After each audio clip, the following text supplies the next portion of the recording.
Add చేసుకుందాం అందరం ఒకసారి.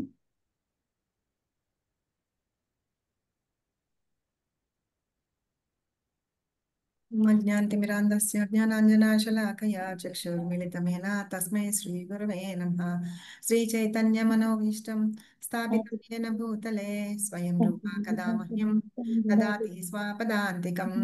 వందేహం శ్రీగురు శ్రీయుతపదకమలం శ్రీగురూన్ వైష్ణవాంశ్చ శ్రీరూపం సాగ్రజాతం సహగణ రఘునాథాన్వితం తం సజీవం సాద్వైతం సావధూతం పరిజనసహితం కృష్ణ చైతన్యదేవం శ్రీరాధాకృష్ణపాదాన్ సహగణలలితా శ్రీవిశాఖాన్వితాంశ్చ నమాం విష్ణుపాదాయ కృష్ణప్రస్థాయ భూతలే శ్రీమతే భక్తివేదాంత స్వామినీతి నామినే. నమస్తే సరస్వతీ దేవే గౌరవాణి ప్రచారిణే నిర్విశేష శూన్యవాదే పాశ్చాత్య దేశతారిణే. నమాం నమో మహావదన్యాయ కృష్ణ ప్రేమామృతాయ కృష్ణ చైతన్య నామ్నే గౌరత్విషే నమః.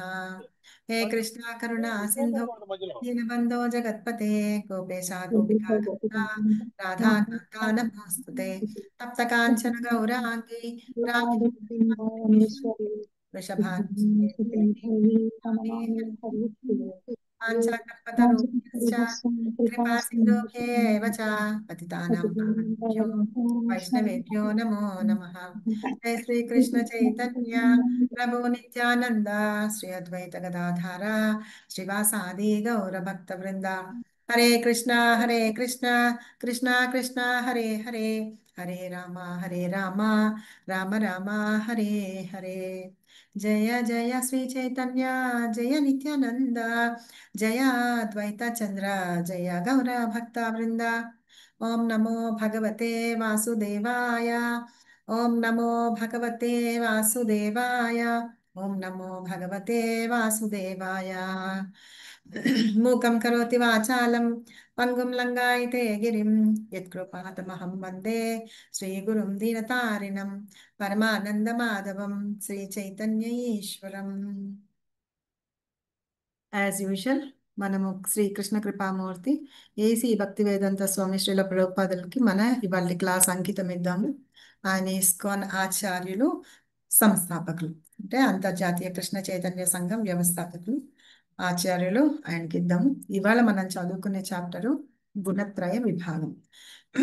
గుణత్రయ విభాగం అంటే ఇక్కడ మీకు కనిపిస్తున్న ముగ్గురు అమ్మాయిలు పట్టుకొని ఉన్నారు. ఒకళ్ళ సత్వగుణం, రజోగుణం, తమోగుణం. వీళ్ళ ముగ్గురు మనల్ని ఆడిస్తూ ఉంటారు అన్నమాట. ఇప్పుడు సో దానికంటే ముందు మనం లాస్ట్ చాప్టర్ ఏం చదువుకున్నాము, క్రిందటి 13వ చాప్టర్ ఏం చదువుకున్నామంటే ప్రశ్నలు అడిగారు. ఏం ప్రశ్నలు అడిగారు, ఎన్ని ప్రశ్నలు అడిగారు గుర్తుందా ఎవరికన్నా?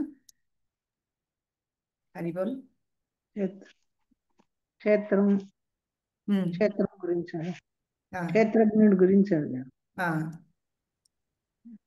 ప్రకృతి, పురుషుడు, క్షేత్రం, క్షేత్రజ్ఞుడు, జ్ఞానం, జ్ఞేయం, ఈ ఆరిటి గురించి అడిగారు. వాటి గురించి మనం తెలుసుకున్నాము. కృష్ణుడు కరెక్ట్గా సమాధానాలన్నీ చెప్పారు. తర్వాత జ్ఞానం అంటే ఏంటి, దాని యొక్క అంశాలు చెప్పి తెలుసుకున్నాము. అది ఎట్లా వెళ్ళాలి, ఏమేమి తెలుసుకోవాలి అంటే దేని గురించి తెలుసుకోవాలంటే ఆత్మ గురించి, పరమాత్మ గురించి తెలుసుకోవాలని, పరమాత్మ అందరి హృదయాల్లో ఉంటారు అని చెప్పి తెలుసుకున్నాము. వాటి గుణాలు కూడా ఏంటి అని తెలుసుకొని తర్వాత మనము జ్ఞానేంద్రియం వాటన్నిటి గురించి, జ్ఞానోదయం అంటే ఆ జ్ఞానాన్ని, దానికి మనకి ఒక చక్షు కావాలి అని చెప్పాను. దాన్ని ఏమంటారు అన్నాను? జ్ఞానచక్షు. జ్ఞాన చక్షు కావాలి. దాని మూలంగానే మనం తెలుసుకోగలుగుతాము అని చెప్పాము. అలా చేస్తే కనుక భగవంతుని మనం తెలుసుకోగలుగుతాము, పరమాత్మని అని లాస్ట్ చాప్టర్లో చెప్పుకున్నాం.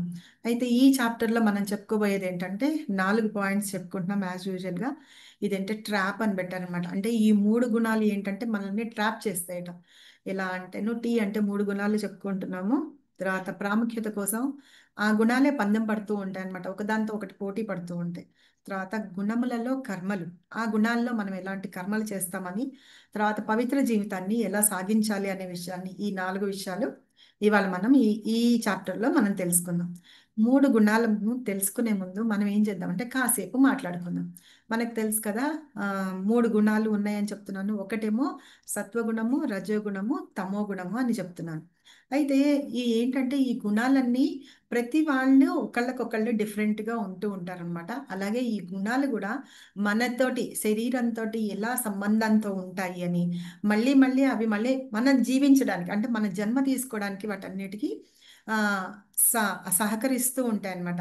వాటన్నిటికీ ఎందుకు జీవిస్తున్నాము, మనం ఎందుకు ఇట్లా వస్తున్నాము, వీటన్నిటికీ ఒక్కటే సమాధానం ఏంటంటే మనం ఆ త్రిగుణాల యొక్క సంపర్కంలో మనం ఉండటమే దానికి సా దానికి ఆన్సర్ అన్నమాట. సరే అయితే ఈ గుణాల గురించి మనం ముందు కూడా కొన్ని చాప్టర్స్లో చెప్పుకున్నాం, మూడో చాప్టర్లో చెప్పుకున్నాం. మనం ఏమేమైతే కార్యాలు చేస్తూ ఉంటామో అవి ఈ త్రిగుణాల యొక్క ప్రభావం వల్ల మనం చేస్తూ ఉంటామని. అంటే సత్వ రజో తమో గుణాల వల్ల మనం చేస్తూ ఉంటామని తెలుసుకున్నాము. అలాగే నాలుగో చాప్టర్లో కూడా ఏం తెలుసుకున్నాము, మాయ అనేది ఏంటంటే ఈ భౌతిక ప్రకృతి గుణాలతోటి తయారయ్యి ఉంటుంది కాబట్టి, అంటే ఈ సత్వ రజో తమో గుణాలతోటి తయారయ్యి ఉంటుంది కాబట్టి మనిషి అలాగ ప్రవర్తిస్తూ ఉంటాడు అని చెప్పి చెప్పుకున్నాం. అలాగే లాస్ట్ చాప్టర్లో కూడా చెప్పుకున్నాము, మనము ఏమైనా సరే మనం అలా గుణాలతోటి ఉంటాము, లేకపోతే మనకు ఆ జ్ఞానము ఉండదు అంటే ఈ గుణాల మూలంగా మనము ఉండి ఉంటాం అనమాట. అవి ప్రకృతితోటి సంబంధం పెట్టుకొని ఉంటారు కాబట్టి మనం ఈ మూడు గుణాలతోటి ఏంటంటే ఆనంద మార్గాన్ని అనుసరించడానికి మనం వెతుక్కుంటూ ఉంటూ ఉంటాం. అయితే అందువల్లనే మనం మళ్ళీ ఈ జన్మ మృత్యు జరా వ్యాధి ఏ చక్రం ఏదైతే ఉందో దీన్ని జనన మరణ చక్రం అంటాం కదా, ఆ చక్రంలో పడి మళ్ళీ మళ్ళీ మళ్ళీ ఈ భూమి మీద అంటే దుఃఖాలయమైన ఈ భూమి మీదకి మళ్ళీ వస్తూ ఉన్నాం అనమాట. అయితే ఈ గుణాలు ఏంటంటే మన శరీరంలోనే ఉంటే అవి మన చేత ఆడిస్తూ ఉంటాయి. మనకి వాటికి చెప్పినట్టుగా వాటి ఇష్టం వచ్చినట్టుగా అవి ఆడిస్తూ ఉంటాయి అనమాట. వాటిని అదృష్ట సంఖ్యలు అంటారు, అంటే ఇన్విజిబుల్ చైన్స్ అన్నమాట. అవి పట్టుకొని మనల్ని ఆడిస్తూ ఉంటాయని. కో ఏంటే మన జీవితాన్ని మనం కాకుండా అవి నిర్దేశిస్తూ ఉంటాయి అన్నమాట. అలా నిర్దేశించకుండా ఉండాలి అంటే ఏం చేయాలి మనము, అసలు అవన్నీ ఏంటి, అవి ఏం చేస్తాయి, ఒక్కొక్క గుణం మూలంగా ఏంటి అవుతుంది అని మనం తెలుసుకోవాలి. సపోజ్ ఒక ఎగ్జాంపుల్ చెప్తా. ఇప్పుడు ఎవరన్నా జైల్లో ఉన్నారనుకోండి, వాళ్ళకి ఒక్కొక్కళ్ళకి శిక్ష వేరుగా ఉంటుంది. వాళ్ళు చేసిన తప్పుని బట్టి శిక్ష వేరువేరుగా ఉంటుంది. అయితే కొంతమంది అలా ఉన్నారు కదా అని అంటే గనక వాళ్ళకి ఏంటంటే కొంతమందికి తప్పు చేసిన దాని తీవ్రతను బట్టి కూడా శిక్ష ఉంటుంది. సరేనా? అలా అయితే ఏంటారు, వాళ్ళని అలా జైల్లో పెట్టారు కాబట్టి వాళ్ళకి స్వేచ్ఛ ఉండదన్నమాట. సో అలాగా దాని ద్వారా అంటే వాళ్ళని అలా నిర్బంధించి వాళ్ళకి వాళ్ళకి శిక్ష విధించడం ద్వారా వాళ్ళని మనసుల్ని మారాలని ఆశిస్తూ ఉంటాం. సో ఆ గుణాలు ఏమైతూ ఉంటాయంటే కొంతమందిలో మంచి ప్రవర్తనని తీసుకొస్తే కొంతమందిలో ప్రవర్తన చేంజ్ రానియవన్నమాట. అయితే ఒక రకమైన బంధనంలో పెట్టి ఉంటాయన్నమాట. అవి ఎప్పుడైనా సరే మన స్వేచ్ఛకి అంతరాయం కలిగిస్తూనే ఉంటాయి ఆనందమైన జీవితానికి. అయితే ఆ దాంతోనే పడి ఉండి జీవులు ఏంటంటే రకరకాలుగా జన్మిస్తూ ఉంటూ ఉంటారు. అయితే ఎక్కువగా సారీ, ఎవరికైతే ఎక్కువగా తమోగుణం ఉంటుందో వాళ్ళ జీవితంలో ఎక్కువ చైతన్యం అనేది ఉండదన్నమాట. సత్వగుణంలో ఉన్న వాళ్ళకి ఎక్కువ జ్ఞానంతో ఉంటూ ఉంటారని. సో ఈ రకంగా మనము వాళ్ళందరినీ కూడా తెలుసుకోవచ్చు. ఇంకా ఏంటంటే ఇప్పుడు మనము ఇవి ఎలా ఉంటారు ఏంటి అని మనం ఒకసారి చూసుకుని తర్వాత మళ్ళీ ఎక్స్ప్లెయిన్ చేసుకుందాం. సరేనా? ఇప్పుడు నేను చెప్పింది కొంచెం అర్థమైందా? హరిబోల్ ఎస్ మాతాజీ. ఎస్ మాతాజీ. అర్థమైందా? ఓకే. సరే, మూడు గుణాలు ఉన్నాయి కదా, ఆ మూడు గుణాలు ఏంటి? సత్వం రజస్తమా ఇతి గుణా ప్రకృతి సంభవాః నిబధ్నంతి మహాబాహో దేహి దేహి నమవ్యయం. సత్వగుణం, రజోగుణం, తమో గుణాలు మూడండి. ఓం సత్వం రజస్తమమితి గుణ ప్రకృతి సంభవాః నిబిధన్ నిబిధ్నంతి మహాబాహో దేహే దేహి వ్యయం. ఓ మహాబాహుడువైన అర్జున, భౌతిక ప్రకృతి సత్యరజస్తమో గుణములనండి మూడు గుణములకు కలిగి ఉండును.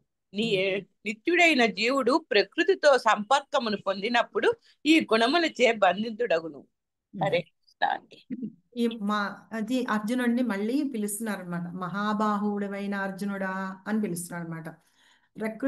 భౌతిక ప్రకృతి ఏంటంటే సత్వ రజ తమో గుణాలతోటి కలిగి, అవి ఏంటంటే భౌతిక ప్రకృతితోటి సంబంధం కలిగి ఉంటుందన్నమాట. అది అలా కలిగినప్పుడు ఏంటంటే జీవుడు, మనందరం బద్ధ జీవులం అనమాట. ఈ జీవుడు ఏం చేస్తాడంటే వాటి సంపర్కంలోకి వచ్చినప్పుడు వాటికి తగినట్టుగా వాళ్ళ గుణాలు కూడా ఉండి వాళ్ళు అలాగా ప్రవర్తిస్తూ ఉంటారు. అంటే ఈ గుణాలు వాళ్ళని బంధిస్తాయి అన్నమాట. ఎలా బంధిస్తాయి అని చెప్పడానికంటే, ఇప్పుడు సత్వగుణం అంటే ఏంటంటే వాళ్ళు సత్వగుణంలో ఉన్న వాళ్ళు చాలా నెమ్మదిగా ఉంటారన్నమాట కొంచెం. అలాగే రజోగుణంలో ఉన్న వాళ్ళకి ఏంటంటే చాలా కోపంగా ఉంటూ ఉంటారు, అలాగ ఉంటుంది. తర్వాత తమో గుణంలో ఉన్న వాళ్ళు కొంచెం సోంబేరితనంతో అట్లాగా ఉంటూ ఉంటారన్నమాట. అంటే చెయ్యాలంటే కష్టం కదా, బద్ధకం అలాంటివన్నీ ఆవహించి ఉంటాయి. ఇప్పుడు సపోజ్ మనకి ఇప్పుడు ఒక స్టోరీ చెప్పుకుంటూ చెప్పాలంటే ఈ గుణాల్లో ఉన్న వాళ్ళు ఎలా ఉంటారు అని చెప్పుకోవాలంటే, ఇక్కడ చూడండి, ఇక్కడ వీళ్ళు ఇచ్చారు కదా, ఇది ఎవరన్నా చదువుతారా? 3 గుణాలు 3 తాళ్లతోటి ప్రవర్తనను ఇవి మన ప్రభావితం చేసే ప్రవర్తనను ప్రభావితం సూక్ష్మ శక్తులు మరియు మన శరీరము, మన శారీరక, మానసిక మరియు భావోద్వేగ ప్రపంచంలోని ప్రతి అంశాన్ని ఈ శక్తుల యొక్క సంస్కృత పదం గుణ, తాడు మరియు మన మంచి తీర్పుకు వ్యతిరేకంగా కూడా వివిధ రకాలుగా వ్యవహరించడానికి అవి మనలను ఎలా లాగుతాయో గీత వివరిస్తుంది. ఇవి ఏంటంటే మనలో ఉన్న ప్రవర్తనని ప్రభావితం చేస్తూ ఉంటుంది అనమాట.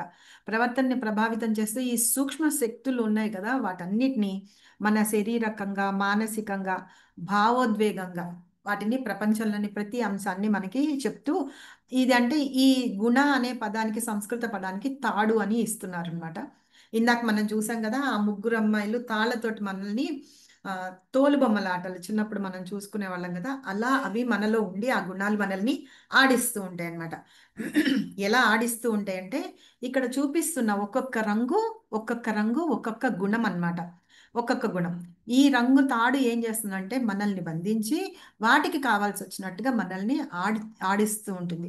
అయితే దీన్ని ఏంటంటే ఉండాల్సిన దానికంటే వ్యతిరేకంగా, అసలు మనిషి ఎలా జీవించాలి అనే దానికంటే కూడా వ్యతిరేకంగా మనల్ని చెప్తుంది అనే విషయమే ఇక్కడ మనకి భగవద్గీత చెప్తుంది అని ఇక్కడ ఇందులో చెప్తున్నారు.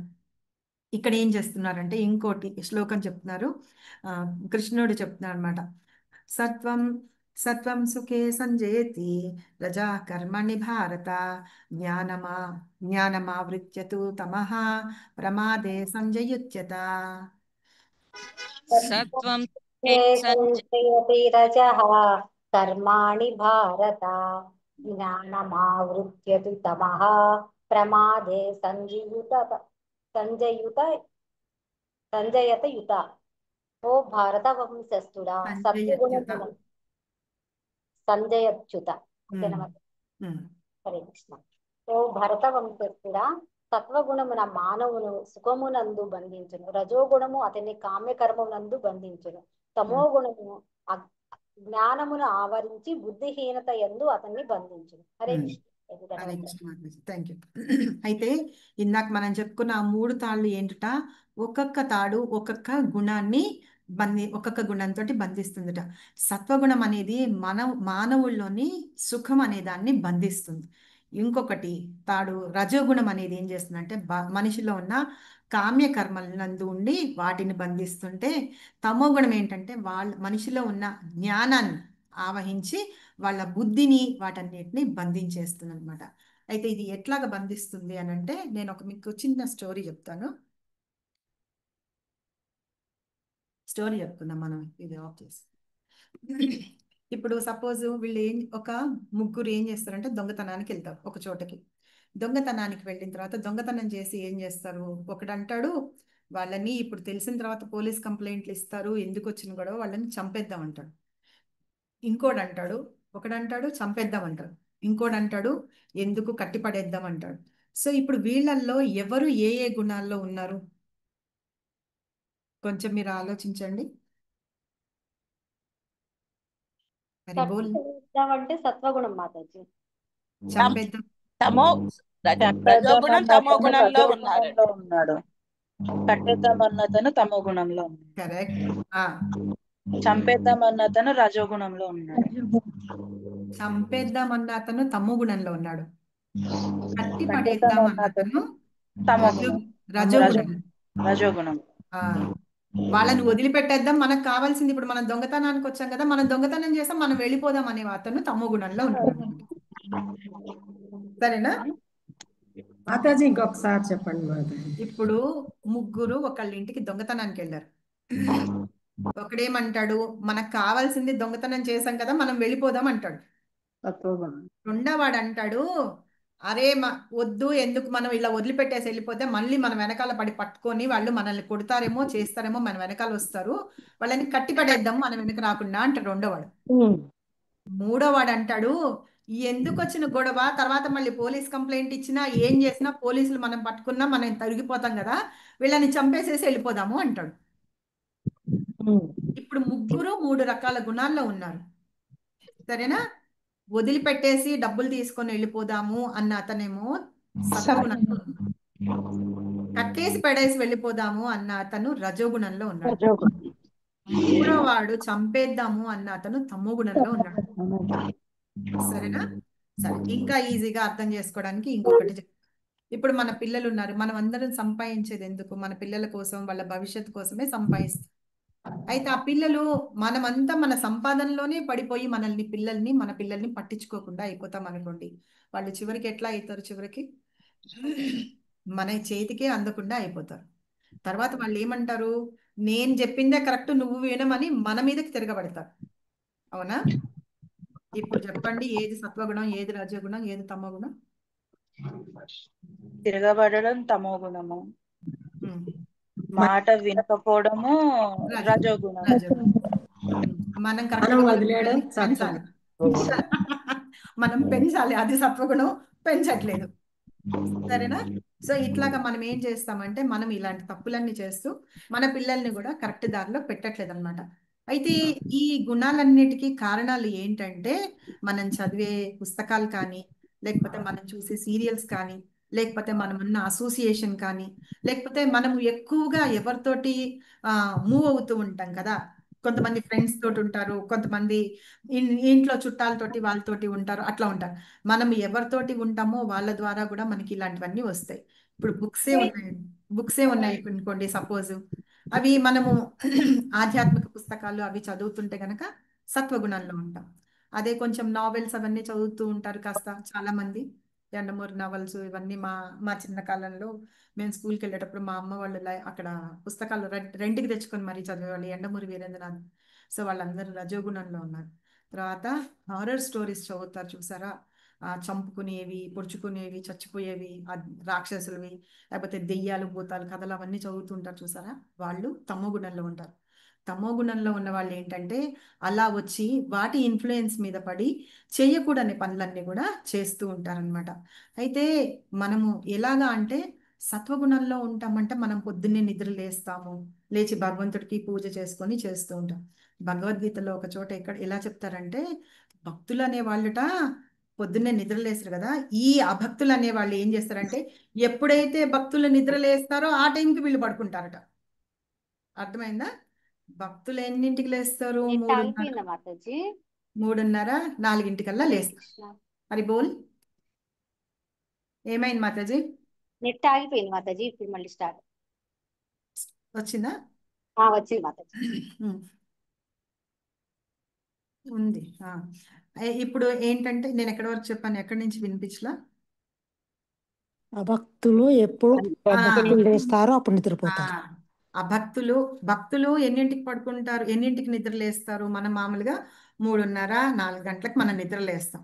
అయితే ఆ భక్తులు ఏం చేస్తారటంటే, ఆ టైం వరకు తిరిగి అన్ని చోట్ల తిరిగి తిరిగి తిరిగి వచ్చి అప్పుడు పడుకుంటారట. నిజంగా ఆ టైంకి ఏంటంటే, వాళ్ళు తిరుగుతున్న టైం అంతా దెయ్యాలు తిరిగే టైం. ఓకే, రాత్రిపూట అయ్యేటప్పటికి దొంగలు అంటే మళ్ళీ తర్వాత పాములు అవన్నీ చాలా యాక్టివ్ అయిపోతాయి. అవునా కదా? ఆ టైంలో వీళ్ళందరూ తిరుగుతూ ఉంటారు.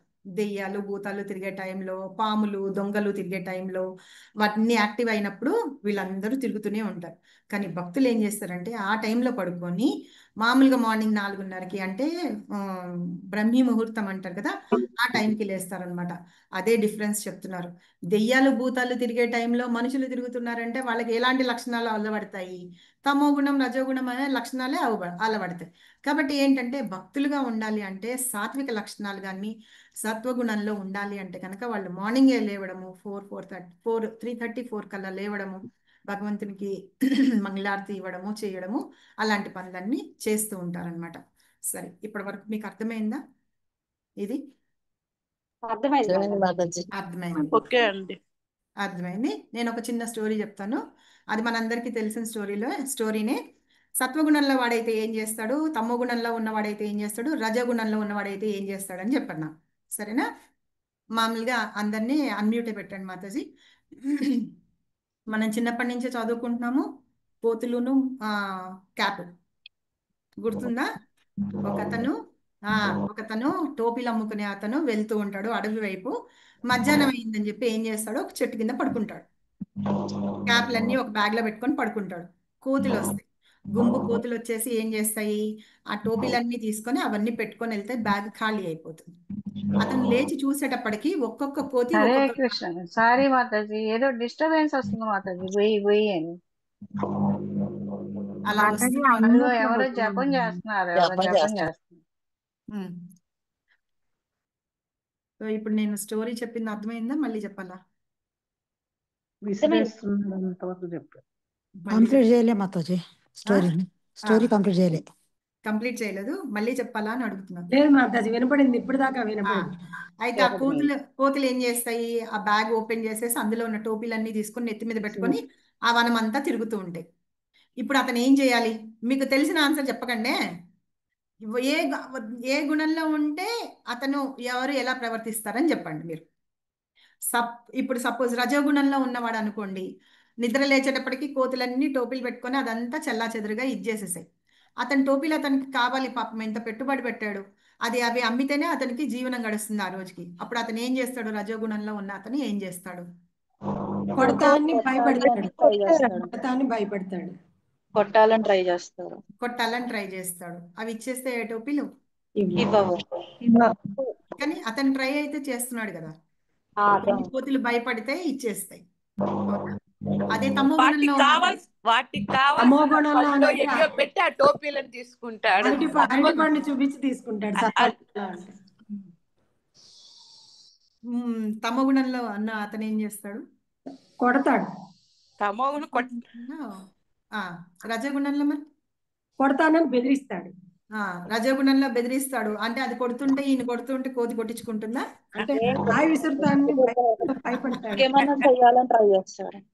మనం ఏం చెప్పుకున్నాము, తమో గుణంలో ఉన్న వాళ్ళు చేయవలసిన అదంటే ప్రయత్నాలన్నీ చేయరనమాట. వాళ్ళు ఏదైనా సరే క్రూరంగా ఆలోచిస్తారు, లేకపోతే బతకస్తులుగా ఉండిపోతారు. కాబట్టి వాళ్ళు తిరిగి వెళ్ళిపోతారు. వాడేం చేస్తాడు, తమో గుణంలో ఉన్నవాడు ఇంటికి వెళ్ళిపోయి వాళ్ళ ఆవిడకి చెప్పి ఏడుస్తాడు, ఇలా కోతులన్నీ తీసుకెళ్ళిపోయినాయి, వాళ్ళ బిజినెస్ ఏం కాలేదని చెప్పి ఏడుస్తాడు. రజోగుణంలో ఉన్నవాడు వాటి వెంబడి వాడిని ఆ టోపీలు ఎట్టి పరిస్థితుల్లో లాక్కోవాలని చూస్తాడు ఏదో రకంగా. సత్వగుణంలో ఉన్నవాడు మనకు తెలిసిన ఆన్సరే. చెప్పండి, సత్వగుణంలో ఉన్నవాడు తను ఏం చేస్తాడు? అరటిపండు ఏదో ఏదైనా తినడానికి ఏదో వేసి ఆ చేపలు దానికి తీసుకుంటారు. ఏదైనా ఇచ్చేసి అలా అది తీసుకుంటా నెమ్మదిగా ఉంటాడు. దాని నుంచి ఎలా తీసుకోవాలో ఆలోచిస్తారు. ఇప్పుడు అతని దగ్గర అరటి పండ్లు లేవు, వదిలేసి వెళ్ళిపోతాడు. తీసుకొని ఇలా ముందలకి విసిరేస్తే అది టోపీ తీసుకొని తన దగ్గరికి విసిరేస్తుంది. ఇప్పుడు కరెక్ట్ గా వచ్చారు. మీకు స్టోరీ తెలుసు అనమాట. అయితే అందులో స్టోరీలో ఏముంటుంది, అతను చాలా బుద్ధిమందంతో ఆలోచిస్తాడు అనమాట. బుద్ధితోటి ఆలోచిస్తాడు. కోతి నేచర్ ఏంటంటే మనం ఏది చేస్తే అది చేస్తుంది. ఇట్లా అంటే ఇట్లా అంటుంది, అట్లా అంటే అట్లా అంటుంది, ఇలా గీక్తే ఇలా గీక్తుంది. సో అలా చేసి తన నెత్తి మీద ఉన్న టోపీని నేల మీద పారేస్తాడు. నేల మీద పడేస్తే ఆ కోతులు ఏం చేసినా అన్ని తీసి నేల మీద పడేస్తాయి. సో అలా అన్నమాట. సత్వగుణంలో ఉన్నవాళ్ళు బెదిరిపోకుండా చేయకుండా వాళ్ళ ఆలోచనతోటి బుద్ధితోటి ఆ పనిని చేస్తారనమాట. కాబట్టి ఈ స్టోరీని మనం 3 గుణాలతోటి మనం అర్థం చేసుకున్నాం, ఎవరెవరు ఎట్లా చేస్తారు అని చెప్పి. కాబట్టి సత్వగుణంలో ఉండంటే ఎప్పుడైనా సరే మనము ఆలోచన పద్ధతి అవి కరెక్ట్గా ఉంటాయి అనుకోండి. అలా ఉన్నప్పుడు మనకి అన్నీ కరెక్ట్గానే ఉంటాయి అన్నమాట. ఇంటెలిజెంట్ పర్సన్ ఎట్లా ఉంటాడంటే నా పని ఎలా చేయించుకోవాలి వాళ్ళ చేత అనే బుద్ధి అతనికి ఉంటుంది. అలా ఆలోచిస్తాడనమాట. అది సత్వగుణంలో ఉండే లక్షణం. అర్థమైందా? ఓకే మాతాజీ. సరేనా? ఇప్పుడు మనం ఇక్కడ లక్షణాలు, కొన్ని ఆ లక్షణాలు అవన్నీ చెప్పాము. ఇప్పుడు ఇవి ఈజీగా మీకు అర్థమైపోతాయి. చూడండి, తర్వాత మనం వాటికి ఎగ్జాంపుల్స్ సత్వగుణంలో ఉండి ఎట్లా చేయాలి అనే విషయాల్ని మనం చెప్పుకుందాం. మనం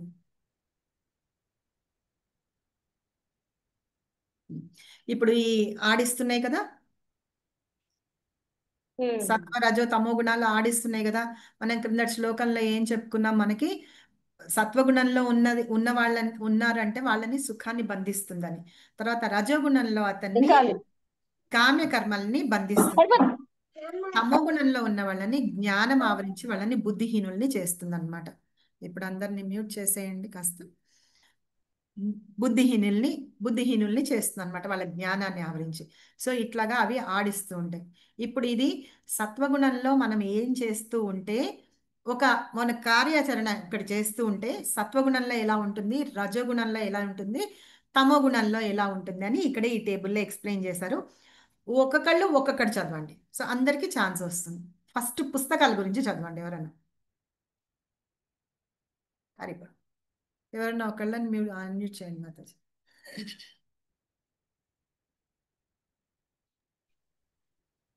ఎవరు చదవరా? హరే కృష్ణ మాతాజీ. చదవండి. పుస్తకాలు ఆ, ఏం మారిపోయిందండి? ఉమ్, కార్యాచరణ, సత్వము, రాజసము, తామసము. తామసం.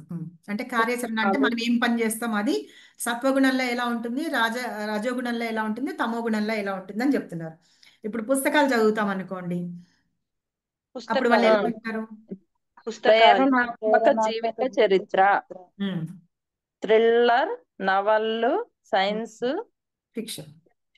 ఫిక్షన్, అభ్యంతరకరమైన వెబ్సైట్లు తామస గుణంలో. ఇప్పుడు మనం ఇందాక చెప్పుకున్నాం కదా, పుస్తకాలు అంటే ప్రేరణాత్మకంగా, అంటే మన జీవితంలో ముందుకు ఎట్లా వెళ్ళాలి, ఏం చేయాలి అనేవి మనకి ఇన్స్పిరేషన్ ఇచ్చే పుస్తకాలు చదువుతారనమాట సత్వగుణంలో ఉన్నవాళ్ళు. ఇప్పుడు పుస్తకాలు తీసుకుంటే కనుక రజోగుణంలో ఉన్న వాళ్ళు ఏం చేస్తారంటే థ్రిల్లర్స్ నవలలు, అంటే డిటెక్టివ్లు అవి ఇవి ఉంటాయి చూసారా, అలాంటివి, లేకపోతే సైన్స్ ఫిక్షన్వి, మామూలుగా స్టోరీలు కొంచెం అంటే ఇంద్రియ దీనికోసము చేసే నవలలు అలాంటివి చదువుతూ ఉంటారు. ఈ తామస గుణంలో ఉంటే వాళ్ళు ఏం చేస్తారంటే అసలు మనుషులు అనేవి వాళ్ళు చదవనివి, అంటే దెయ్యాలు, భూతాలు అలాంటివి థ్రిల్లర్ లాగా ఇవి ఉంటాయి చూసారా, బాగా అలా చూడకూడనివి అలాంటివన్నీ వీళ్ళు చూస్తూ ఉంటారనమాట, చదువుతూ ఉంటారు అలాంటి పుస్తకాలు. ఇప్పుడు వెబ్సైట్లు వచ్చాయి కాబట్టి వెబ్సైట్లు అని పెట్టారు. తర్వాత నెక్స్ట్ రోజు బోధన, ధనాన్ని ఇచ్చేది ఏదైనా మధురమైనది రాజసము, తామస గుణంలో మద్యపానము, వ్యసనాలు. వాళ్ళ రోజు ఎలా గడుస్తుంది అంటే, మనం ఏదో ఒకటి మంచి అనేది మన జీవితంలోకి తీసుకోవాలి అని చెప్పి లెసన్ తీసుకుంటాం చూసారా, అట్లాగా ఉంటుంది వీళ్ళ జీవితం. ఎవరిది? సత్వగుణంలో ఉన్న వాళ్ళది. రజోగుణంలో ఉన్న వాళ్ళు ఏంటంటే, వాళ్ళు ఏ పనైనా చేయనండి, దానిలో మనకి ధనం వస్తుందా, దాని మూలంగా మనం ఏదన్నా ఆనందం పొందుతామా అనేది వాళ్ళు ఆలోచిస్తారనమాట. ఈ తామస గుణంలో ఉన్న వాళ్ళు ఏంటంటే మద్యపానంలోనూ వ్యసనాల్లోనూ ఉండి వాళ్ళు ఆ లోకంలో ఉంటూ ఉంటారనమాట. ఓకే, ఇప్పుడు అర్థమవుతుందా ఎలా గుణంలో ఉన్న వాళ్ళు ఎలా ఉంటారు అని. తర్వాత పని సమయం. బోల్. పని సమయం ఉదయం 2 గంటల నుండి 10 గంటల వరకు. రాజసం ఉదయం 10 నుండి సాయంత్రం 6 గంటల వరకు. తామసం సాయంత్రం 6 నుండి ఉదయం 2 గంటల వరకు. వీళ్ళు ఏంటంటే వీళ్ళకి ఉదయం 2 గంటల నుంచి రాత్రి 10 గంటల వరకు అనమాట. వీళ్ళు ఆ టైం వాళ్ళు పని చేస్తూ ఉంటారు. వీళ్ళు కూడా సాయంత్రం అయ్యేటప్పటికి వీళ్ళకి నీరసం వచ్చేస్తూ ఉంటుంది, అది రాజసంలో అయిపోతారు. ఆ తర్వాత మళ్ళీ తామసం పెరుగుతుంది అనమాట, సాయంత్రం 6 గంటల నుంచి 2 గంటల వరకు. అంటే పొద్దున 2 గంటల నుంచి పొద్దున 10 గంటల వరకు అందరం సత్వగుణంలోనే ఉంటాం. ఎందుకంటే నిద్ర లేవగానే ఎవరి డిస్టర్బెన్సెస్ ఉండవు. డిస్టర్బెన్సెస్ ఉండవు, ఏమీ ఉండవు. కాబట్టి అప్పుడు మనందరం సత్వగుణంలో ఉంటాము, భగవంతుడి ధ్యానం చేసుకుంటూ అవి చేసుకుంటూ ఉంటాం. ఎప్పుడైతే 10 గంటల తర్వాత మనం ఇప్పుడు ఆఫీసులకి వెళ్తాం అనుకోండి, ఆఫీసులకి వెళ్తే అక్కడ అంతా ఇవి పనులు ఉన్నాయా, ఆ పనులు ఉన్నాయా, అవి ఉన్నాయా, ఇవి ఉన్నాయి, రకరకాల మాటలు వింటూ ఉంటాం, రకరకాల మనుషుల్ని కలుస్తూ ఉంటాం. సో రజోగుణంలో ఉంటాం. సాయంత్రం 6 గంటల నుంచి మళ్ళీ నెక్స్ట్ రోజు 2 గంటల వరకు తమో గుణంలో ఉంటాం అనమాట. అంటే మనం నిద్రావస్థలో ఉంటాము. కొంతమంది ఇందాక మనం చెప్పినట్టుగా రాత్రి పూట్ల తిరుగుతూ ఉంటారు కదా, ఆ సమయం అన్నమాట తమో గుణంలోది. తర్వాత సంగీతం. సంగీతం శాస్త్రీయ మరియు మృదువైన సంగీతము. ఉమ్, రాజసంలో జాక్ రాక్ మరియు పాప్. ఉమ్. అండ్ తామసంలో అరుస్తూ కేకలేస్తూ. వేస్తూ ఉంటారు. అంటే ఇక్కడ సంగీతం మనం ఏదైనా వింటాం అనుకోండి, వీళ్ళు శాస్త్రీయ సంగీతం కానీ మంచిగా పీస్ఫుల్ గా ఉన్న సంగీతాన్ని వీళ్ళు సత్వగుణంలో ఉన్న వాళ్ళు వింటుంటే, వీళ్ళు రాక్ మ్యూజిక్, పాప్ మ్యూజిక్ వింటూ ఉంటారు, కొంచెం కొంచెం ఫాస్ట్ బీట్ ఉన్నవి. వీళ్ళైతే అరుపులు, కేకలు, పిచ్చి పిచ్చిగా అరుస్తూ ఉంటారు చూసారా, వాళ్ళు ఏం చేస్తున్నారో వాళ్ళే తెలియకుండా అలా ఉంటారనమాట. అలాంటివి చేసేవాళ్ళు తామసంలో ఉన్నారు అని చెప్పి అర్థం చేసుకోవాలి. అలాగే ప్రదేశం. ఇంకెవరైనా చదువుతారో? మాతాజీ ఎవరు మెసేజ్ పెట్టారు? హరే కృష్ణ మాతాజీ, నేనే. చదవండి మాతాజీ.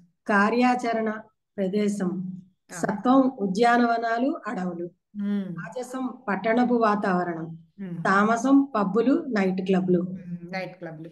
వాళ్ళకి ఎలాంటి ప్రదేశాలు అంటే ఇష్టపడతారు, వాళ్ళ మనసు ఎలాంటివి కోరుకుంటున్నట్టంటే సత్వగుణంలో ఉన్న వాళ్ళు మంచిగా గార్డెన్స్ కానీ అలా ఉన్నవి కానీ మంచిగా పచ్చగా ఉన్ని ఆ మనసుకి ఆహ్లాదకరం కలిగిస్తుంది చూసారా, అలాంటివి ఇష్టపడుతూ ఉంటారు. రాజసంలో ఉన్న వాళ్ళు ఏంటంటే కొంచెం మాల్స్ గీల్స్ ఇవి అవి ఉంటాయి చూసారా, పట్టణ వాతావరణానికి వాళ్ళు అలవాటు పడితే. ఈ తామసంలో ఉన్న వాళ్ళు అన్నిటికంటే ఎక్కువ అన్నమాట. ఆ నైట్ క్లబ్లు కానీ ఇవి కానీ పబ్బులు కానీ ఉంటాయి చూసారా, వాటిల్లోనే అవే ఇష్టం అన్నమాట. ఆ పొగల్లోనూ ఆ మత్తు పదార్థాల్లో మునిగి తేలుతూ అలా అరుపులు కేకలు వాటిల్లో ఉంటారు. అది తామస గుణానికి ఆ ఇది అన్నమాట ఆహారం. హరే కృష్ణ మాతాజీ. హరే కృష్ణ. ఆరోగ్యకరమైన రసభరితమైన శాకాహారము, ఉమ్, మళ్ళీ మసాలాలు, కారము, ఉమ్, అంట రాని కుళ్ళిన ఆహారం. ఆ. హరే కృష్ణ మాతాజీ. సత్వగుణంలో ఉన్న వాళ్ళు ఏం చేస్తారంటే ఆరోగ్యకరమైన ఆహారం తింటారనమాట. అంటే సత్వగుణానికి సంబంధించినవి శాకాహారమే తింటారు, మాంసాహారాలు అవన్నీ తినకుండా నిజంగా ఏ రోజుకి ఆ రోజు ఫ్రెష్గా వండుకొని భగవంతునికి ఆఫర్ చేసిన ప్రసాదం సాత్విక ఆహారం తింటూ ఉంటే, ఈ రాజసంలో ఉన్న వాళ్ళు మసాలాలు కారాలు ఎక్కువగా ఉన్నవి అంటే తింటూ ఉంటారు అనమాట. వీళ్ళు ఏం చేస్తారంటే ఏది పడితే అదే తింటారు, ఏది పడితే అదే తింటారు. అది ఏంటంటే అది కుళ్ళిపోయిందా, పుచ్చిపోయిందా, పురుగులు పట్టిందా ఏమి ఉండదన్నమాట. అది అంతరాండా తినకూడదా అని కూడా వాళ్ళకి ఉండదు. ఏది పడితే అది వాళ్ళు తింటూ ఉంటారనమాట. ఈ ఆహారం తామసికంలో ఉన్నవాళ్ళు. ఈ ఆహారాలు ఎవరెవరు ఏ గుణంలో ఉన్నవాళ్ళు ఎలాంటి ఆహారాలు తింటారు అనేది మనం 17th చాప్టర్లో ఇంకా క్లియర్గా తెలుసుకుందాం. తర్వాత మనోస్థితి.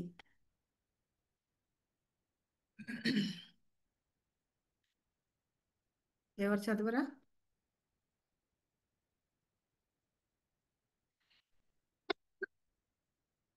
హరి బోల్.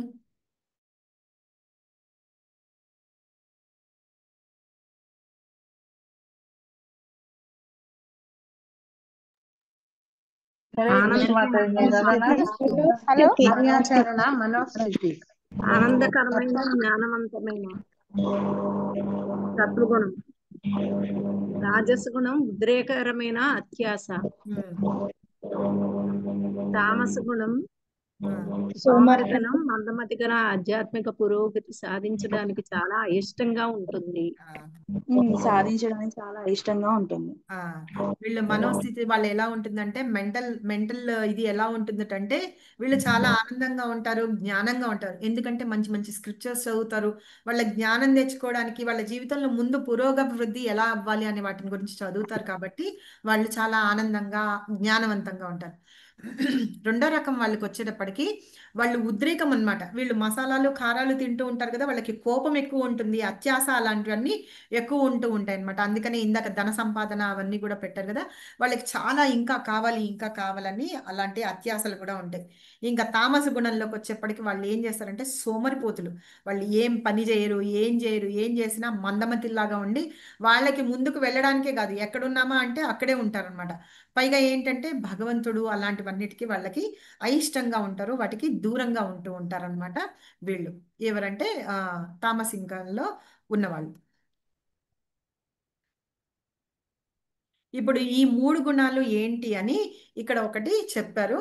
అవి అంటే ఒక మనిషిలో ఎలాగ ప్రవర్తన తీసుకొస్తాయి, ఏ అంశాలని ప్రభావితం చేస్తాయి ఒక్కొక్క గుణము అనే విషయం ఇక్కడ చెప్పారు. ఎవరన్నా మొత్తం చదవండి ఇవి. ఈ 3 గుణములు ఏమిటి? ప్రాథమిక రంగులు గల తాడు వంటివి.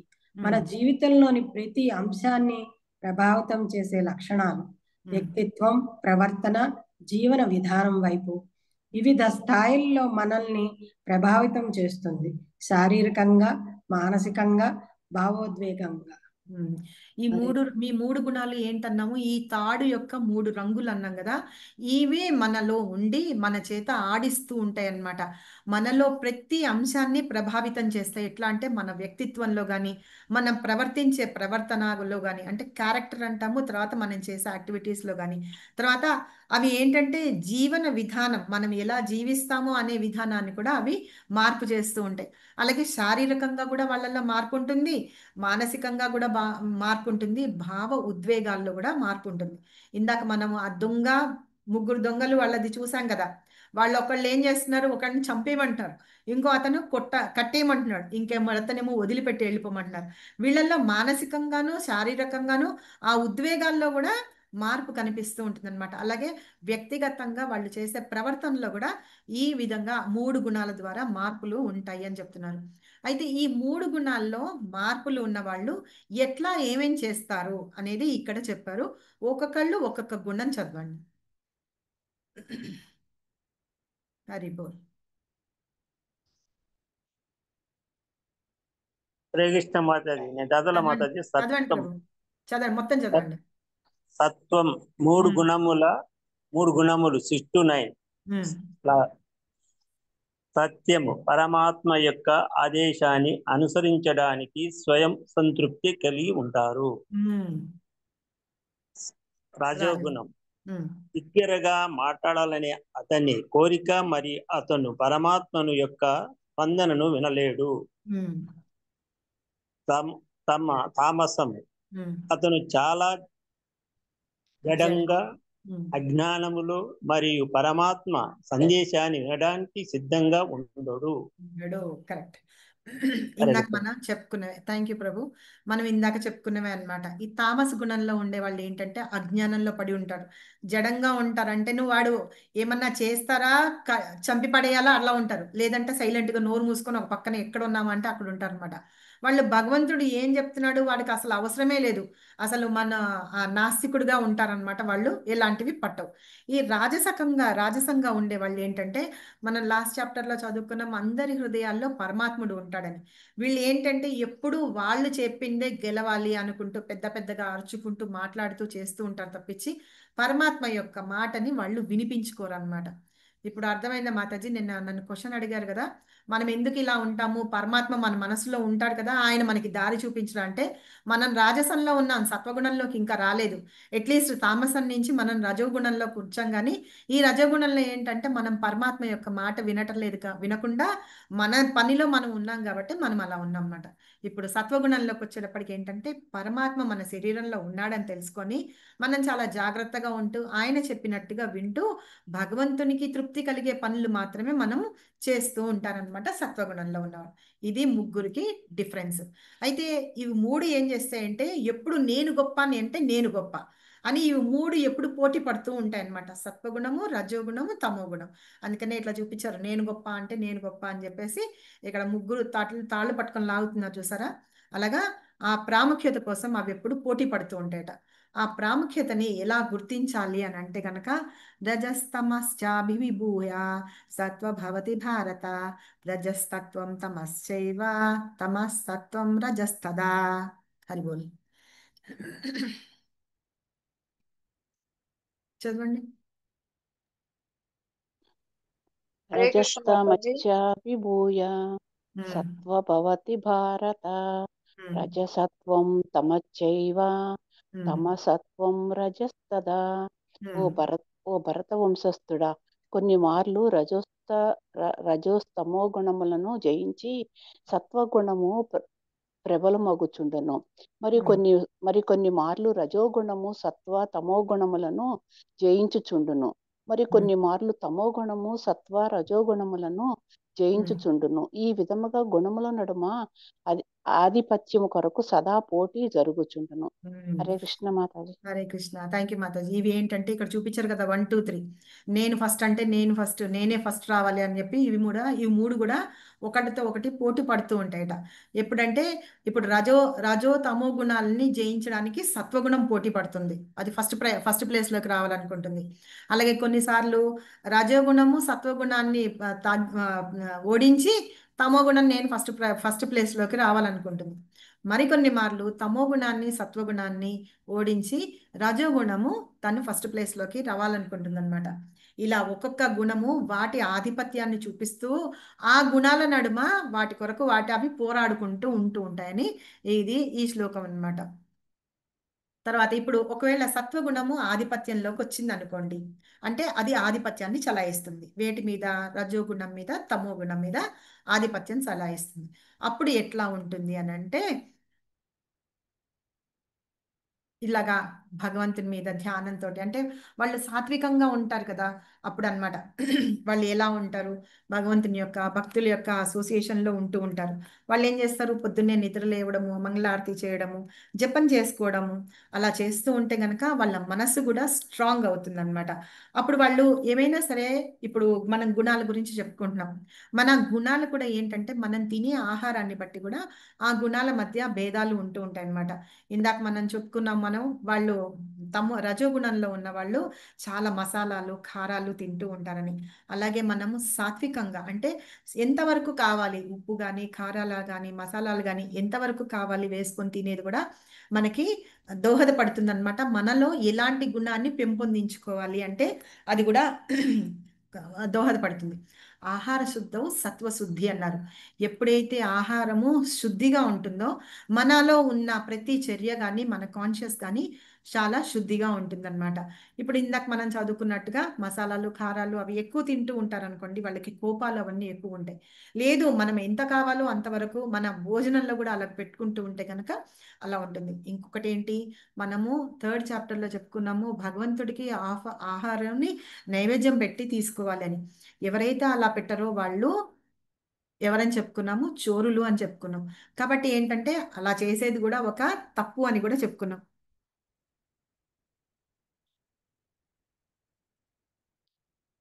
ఇది రికార్డింగ్ అవుతుంది కదా?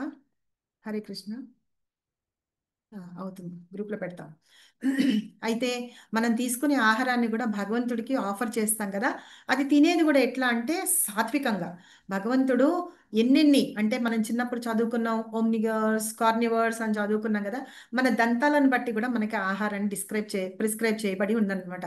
మనుషులకి ఏంటంటే ఆహారము, ధాన్యాలు, పప్పు దినుసులు, తర్వాత కూరలు, పళ్ళు, ఆకుకూరలు, పాల పదార్థాలు ఇవి మనకి ప్రిస్క్రైబ్ చేయబడ్డాయి. అవే జంతువులకైతే వాటికి కూరలు ఉన్నదాన్ని బట్టి వాటికి ప్రిస్క్రైబ్ చేయబడ్డాయి అనమాట. కాబట్టి ఏంటంటే మనం ఎలాంటి ఆహారం తింటాము, పైగా మనం ఎలాంటి గుణంతో అంటే వంట చేసేటప్పుడు ఏ కాన్షియస్ తోటి మనం వంట చేస్తామో ఇంట్లో తిన్న వాళ్ళందరికీ కూడా అలాంటి కాన్షియస్ వస్తుందిట. ఎలా అంటే ఒక ఎగ్జాంపుల్ చెప్తా. ఇప్పుడు ఒక ఆవిడ ఏమనుకుంటుందంటే పక్కన వాళ్ళ ఇల్లు చాలా బాగుంది, ఈవిడికి వీళ్ళు ఉంటున్న ఇల్లు నచ్చలేదన్నమాట. ఆవిడ వంట చేస్తున్నాను సేపు ఆ పక్క వాళ్ళని ఇలా చూసుకుంటూ కిటికీలోంచి నాకు ఇల్లు ఖాళీ చేసేయాలి, ఇక్కడ నాకు నచ్చలేదు అని అనుకుంటూ వండుతుందట. వండుతుంటే అయితే ఇక్కడ ఇంట్లో ఉన్న వాళ్ళకి ఎవరికి ఆవిడ చెప్పదన్నమాట. కానీ ఆవిడ రోజు వంట చేసి అలా పెడుతూ ఉంటే కొన్ని రోజులకి వాళ్ళల్లో కూడా అది వచ్చి మనకి ఈ ఇల్లు నచ్చలేదు అన్నట్టుగానే ఉండి ఇల్లు ఖాళీ చేసి వెళ్ళిపోదాం అన్నట్టు ఆ కాన్షియస్ వస్తుంట. కాబట్టి మనం మంచి బుద్ధితోటి మనము అంటే భగవంతుని గురించి ఆలోచించుకుంటూ వేరే ఉన్న వ్యాపకాలతోటి ఆలోచించకుండా మనం ఇప్పుడు ఎవరికి పెడుతున్నామో భగవంతుడి కోసం పెడుతున్నాము. అలా తినడం వల్ల మనలో కూడా మంచి లక్షణాలు అలవడతాయి అని మంచి కాన్షియస్ తోటి మనం వంట చేస్తూ ఉంటే కనుక అది భగవంతుడికి ఆఫర్ చేసినప్పుడు ఉప్పులు కారాలు ఏమైనా తక్కువైనా కూడా అది తినడానికి అమృతంలాగా ఉంటుందన్నమాట. సో ఆ ఆహారాన్ని అందరూ కలిసి తినడం మూలంగా సత్వగుణంలోకి వస్తూ ఉంటారన్నమాట. అనమాట. కాబట్టి వాళ్ళందరూ ఇంట్లో వాళ్ళందరూ అనుకోకుండానే ఇలా ప్రశాంతంగా ఆనందంగా ఉంటూ ఉంటారు సత్వగుణంలో ఉన్న వాళ్ళు. సరే, రజోగుణంలో ఉన్నవాళ్ళు అంటే రజోగుణంలో ఆధిపత్యం ఉందనుకోండి, అది సత్వగుణాన్నిను తమో గుణాన్ని తగ్గించేసి రజోగుణం ఎక్కువగా కనిపిస్తుంది అనమాట. అలాంటి వాళ్ళు ఏం చేస్తారంటే లోభం ఎక్కువ ఉంటుంది, వాళ్ళు కామ్యకర్మల మీద వాళ్ళకి ధ్యాస ఎక్కువగా ఉంటుంది అనమాట. వాటి గురించే చాలా తీవ్రమైన ప్రయత్నాలు చేస్తూ ఉంటారు. అణచడానికి సాధ్యం పడని ఇవి సాధ్యపడలేరు అనమాట వాళ్ళు. అది ఏదో ఒక తపన అనమాట, అది కావాలి ఇది కావాలి కావాలి ఆ తపనలోనే వాళ్ళు ఎప్పుడూ వింటూ ఉంటారనమాట, ఇలాగ పిచ్చోళ్ళలాగా. తర్వాత తమోగుణంలో ఉన్న వాళ్ళు, అది తమోగుణం ఆధిపత్యం చెలాయిస్తుందంటే అది సత్వగుణాన్ని రజోగుణాన్ని నొక్కేసేసి అది ఫస్ట్ ప్లేస్లో ఉంటుందన్నమాట. అలా ఉన్నప్పుడు ఎట్లా ఉంటారంటే వాళ్ళకి అంత అంధకారం, నేనే గొప్పోడిని నేనే ఇది అని చెప్పేసి ఉంటారు. పైగా సోమరిపోతుల్లాగా ఉంటారు, వాళ్ళకి బుద్ధి అనేది ఉండదన్నమాట. వాళ్ళు ఎప్పుడు భ్రాంతిలో బతుకుతూ ఉంటారు. సో ఎట్లాగా అంటే ఇక్కడ కూర్చొని ఉన్నాడు చూసారా, అడ్డమైనవన్నీ తింటూనే ఉన్నాడు, తాగుతూనే ఉన్నాడు. వాడు ఎవరు ఏం చేస్తున్నారు అనేది వాళ్ళకు ఉన్నదన్నమాట. వాడి పరిస్థితి వాడిది, వాడి వాడిది. వాళ్ళు ఎప్పుడు ఈ తమో గుణంలో ఉన్న వాళ్ళు ఇలాగే ఉంటారనమాట. కాకపోతే సత్వగుణంలో ఉన్న వాళ్ళు మంచి బుద్ధి కలిగి మంచి ఆలోచనతోటి ఉంటారు. ఇక్కడ ఒక చిన్న స్టోరీ చెప్తాను. ఒక ఊర్లో ఒక గాడిద ఉంటుందన్నమాట. ఆ గాడిద ఏంటంటే ఒకరోజు వస్తూ ఆ ఊర్లో ఒకటి పాడుపడిపోయిన బావి ఉంటుంది. ఆ బావిలోకి పడిపోతుంది. పడిపోతే అది బయటికి రావాలి కదా, అది అందుకని అరుస్తూ ఉంటుందన్నమాట. ఆ ఊర్లో వాళ్ళందరికీ దాన్ని బయటకు తీయడానికి వాళ్ళకి చేత కాదు, ఎందుకంటే అంత లోతు ఉంది. ఆ గాడిదని పట్టుకొని ఎవరు బయటకు తీయగలరు. అందుకని ఊరికని వాళ్ళు ఏం చేస్తారంటే అది ఆ బాధ భరించలేక రాళ్ళేసి కొడుతూ ఉంటారనమాట. అప్పుడు ఆ గాడిద ఏం చేస్తుందంటే ఆ రాళ్ళని వాళ్ళు అంట్లా వేసి వేసి ఉంటే అవన్నీ ఒక పైకి వచ్చి ఇట్లా వస్తాయి మెట్లలాగా, కొంచెం మళ్ళీ పరుచుకొని అది ఏం చేస్తుంది కొన్ని రోజులకి ఆరవడం ఆపేస్తుంది అనమాట. అప్పుడు ఊర్లో జనాలందరికీ ఆ డౌట్ వస్తుంది, ఏంటి గాడిదను మనం ఇంత కొట్టామో అది చచ్చిపోయిందా ఏంటి అని తిరిగి చూసి వచ్చేటప్పటికి ఇంకొన్ని రాళ్ళు వేస్తే కనుక ఆ గాడిద పైకి వచ్చేస్తుంది అనమాట. అక్కడి నుంచి పైకి రావడానికి అది ట్రై చేస్తూ ఉంటుంది.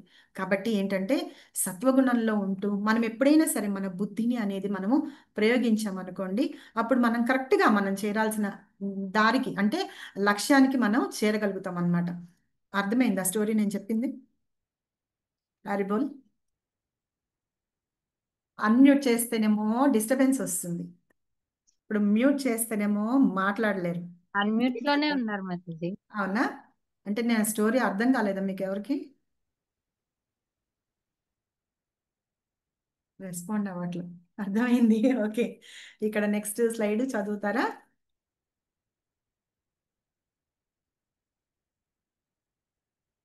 హరే కృష్ణ, చదవండి మాతాజీ.